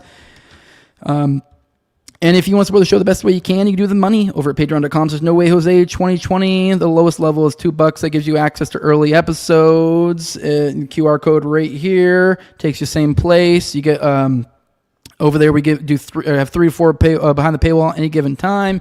Give you guys access to ad-free RSS feed. Give you guys access to Telegram, the pre-show, the post-show, and the video calls, and me and Austin's weekly live call-in show, Already Dead, which goes out on Tuesdays at 9:30 p.m. Eastern. We'll be back tomorrow. I know we missed last week. Also, give a big shout out to Highest Level. My Patreon is a big thank you for their support. My previous ghost and Tower Gang, at Learn Toad. Also, at Applegate D's, at ZOVK, at _Infinite Zeal, Tim Tuttle, at John Klebo, big fan of the show, Tournament, at Wayne Teckins, Want to Grab for Kids, No Free Lunch, Jack, Mark Esbiel, Jacob, Want to Grab the Biblical Aaron Good Podcast, and John Black, you beautiful bastard. With that, guys, we will see you on the next one. Ryan McLeod asks, what's your Telegram? Well, the Telegram's for the patrons. So if you want to go to the top left-hand corner here and support over there, then I will, and hit me up when you get the Patreon. I'll send you the link once I say that you've joined the Patreon, or hit me up which way you can, whether it's through Patreon or otherwise. And I will send you the link to get in the Telegram, and you will join the group. So only $2, and you get up in that bitch. And let's be real, like I don't check. I mean, once you pay that $2, you can bail the following month. I probably shouldn't be telling you this, and I'll probably forget about you. Then just stay there forever. Tower Gang NPC showing up at the very last moment. Says, "Dang it, missed it." Well, good morning to you, my good friend. Catch it on the next one at 11 a.m. Eastern. With that, guys, we'll see you on the next one. Tower Gang says, NPC says, have a good one, guys. With that, guys, enjoy this hilarious outro. This is Beardson. I've never watched any of his content before anyone gets all uppity about, he says this or has that. I've never watched anything he says. That little thing I showed at the beginning with Clav, I say this because I made that clip, or not made that clip. I made that post about my thoughts on the debate, and I used that Clav clip, and then I had somebody in there that was like, "Oh, you're instantly discredited for using a Clav clip." And it's like, dude, I've talked about him on the show multiple times about what a fucking idiot he is, how he's destroying his life. I feel kind of bad for him. I wish he had better male role models, because he's just a young man doing all the dumb shit. But he's destroying his life for the validation of others. So I have, just playing something funny. Same thing here. I don't know shit about this guy, but and this isn't even saying anything about Stu Peters either. I don't really know much about him either. But this is hilarious. I hope you guys enjoy it. See you on the next one. Love you all. Bye bye. James, what's on your mind? Hi, how's it going? I was on a call. It was a great show today, and I just think that, I Jimmy Dore used to be stopped by. How about that? Matt Tucciarone, Jimmy Dore stops by. Then we have the legal analysis of Octavia Levon. I feel very blessed today. Jimmy Dore was awesome. We love Jimmy Dore. I was so shocked to see him on the show. It was a really good appearance. He's so smart, so funny. And can you turn the show down in the background so that we don't hear it echoing? Oh, sorry. No, you're good. Okay, go ahead. What was the premise of your call? Got to get out of here. Well, yeah. So I used to actually be a member of TPUSA about 2 years ago, and I used to attend. They'd have these after parties, and Stu, you just wouldn't believe what would be going on there. Some of these things, it was just really crazy. Well, tell us what was going on. I'd come to some of these things, and I would, just a lot of homosexuality stuff going on. I would show up there, and there'd be guys on their knees just blowing each other. What? I think you were there, actually. I think you were there on there sucking like 10 guys off. I saw you there. All right, here we go. Sucking 10 guys off. When are you going to... This guy waited an hour and a half to do that. An hour and a half. This person waited on hold for an hour and a half to do that. These are the eternally online, I will never have kids. It's gay to go to the gym. We love the Jews. There's nothing wrong with Israel. Donald Trump is great again. Just kidding about everything that I said about Jews and Israel before. Donald Trump. This guy waited an hour and a half to do that. Who has that kind of time? What kind of loser has an hour and a half to stay on hold so that they can do that? Who has that kind of... And then Beardson Beardley, I found out, was yesterday's call because he clicked it. And then he's like, Stu rage quit his show. Actually, that's just the end of the show. We do the base report. I take a couple of phone calls. That's the end of the show. He spent 2 hours holding to do that. This guy spent an hour and a half waiting so he could say that I was at a Turning Point USA party. All right, dude. This is the funniest thing ever. This is better than yesterday, honestly. Anyway, yeah, with that, so now I'm going to get out of here. Again! It's just unbelievable. Oh, 2 dubs in a row! An hour and a half. What an absolute loser. All right, we're going to get out of here. I'll see you back here tomorrow. Actually, tomorrow, noon Eastern is when... Oh, that's great. And by the way, guys, maybe the outro tomorrow. I just want to let you know because I guess he'd done that the day before. Apparently, he did. He says he responded online something about like being accused of rage quitting, or I think he just sent the clip there that he's like, "Oh, you said I rage quit," and then he rage quits. He literally, it couldn't be any clearer. The guy totally fucking rage quit. And the one, I might have to play that one tomorrow. It is a little bit less funny, but it is at least worth checking out just to verify. Yes, he rage quit the last time too. But maybe we'll play that. I don't know. Maybe we'll do as an intro with that, guys. We'll see you on the next one. Love you all. Bye.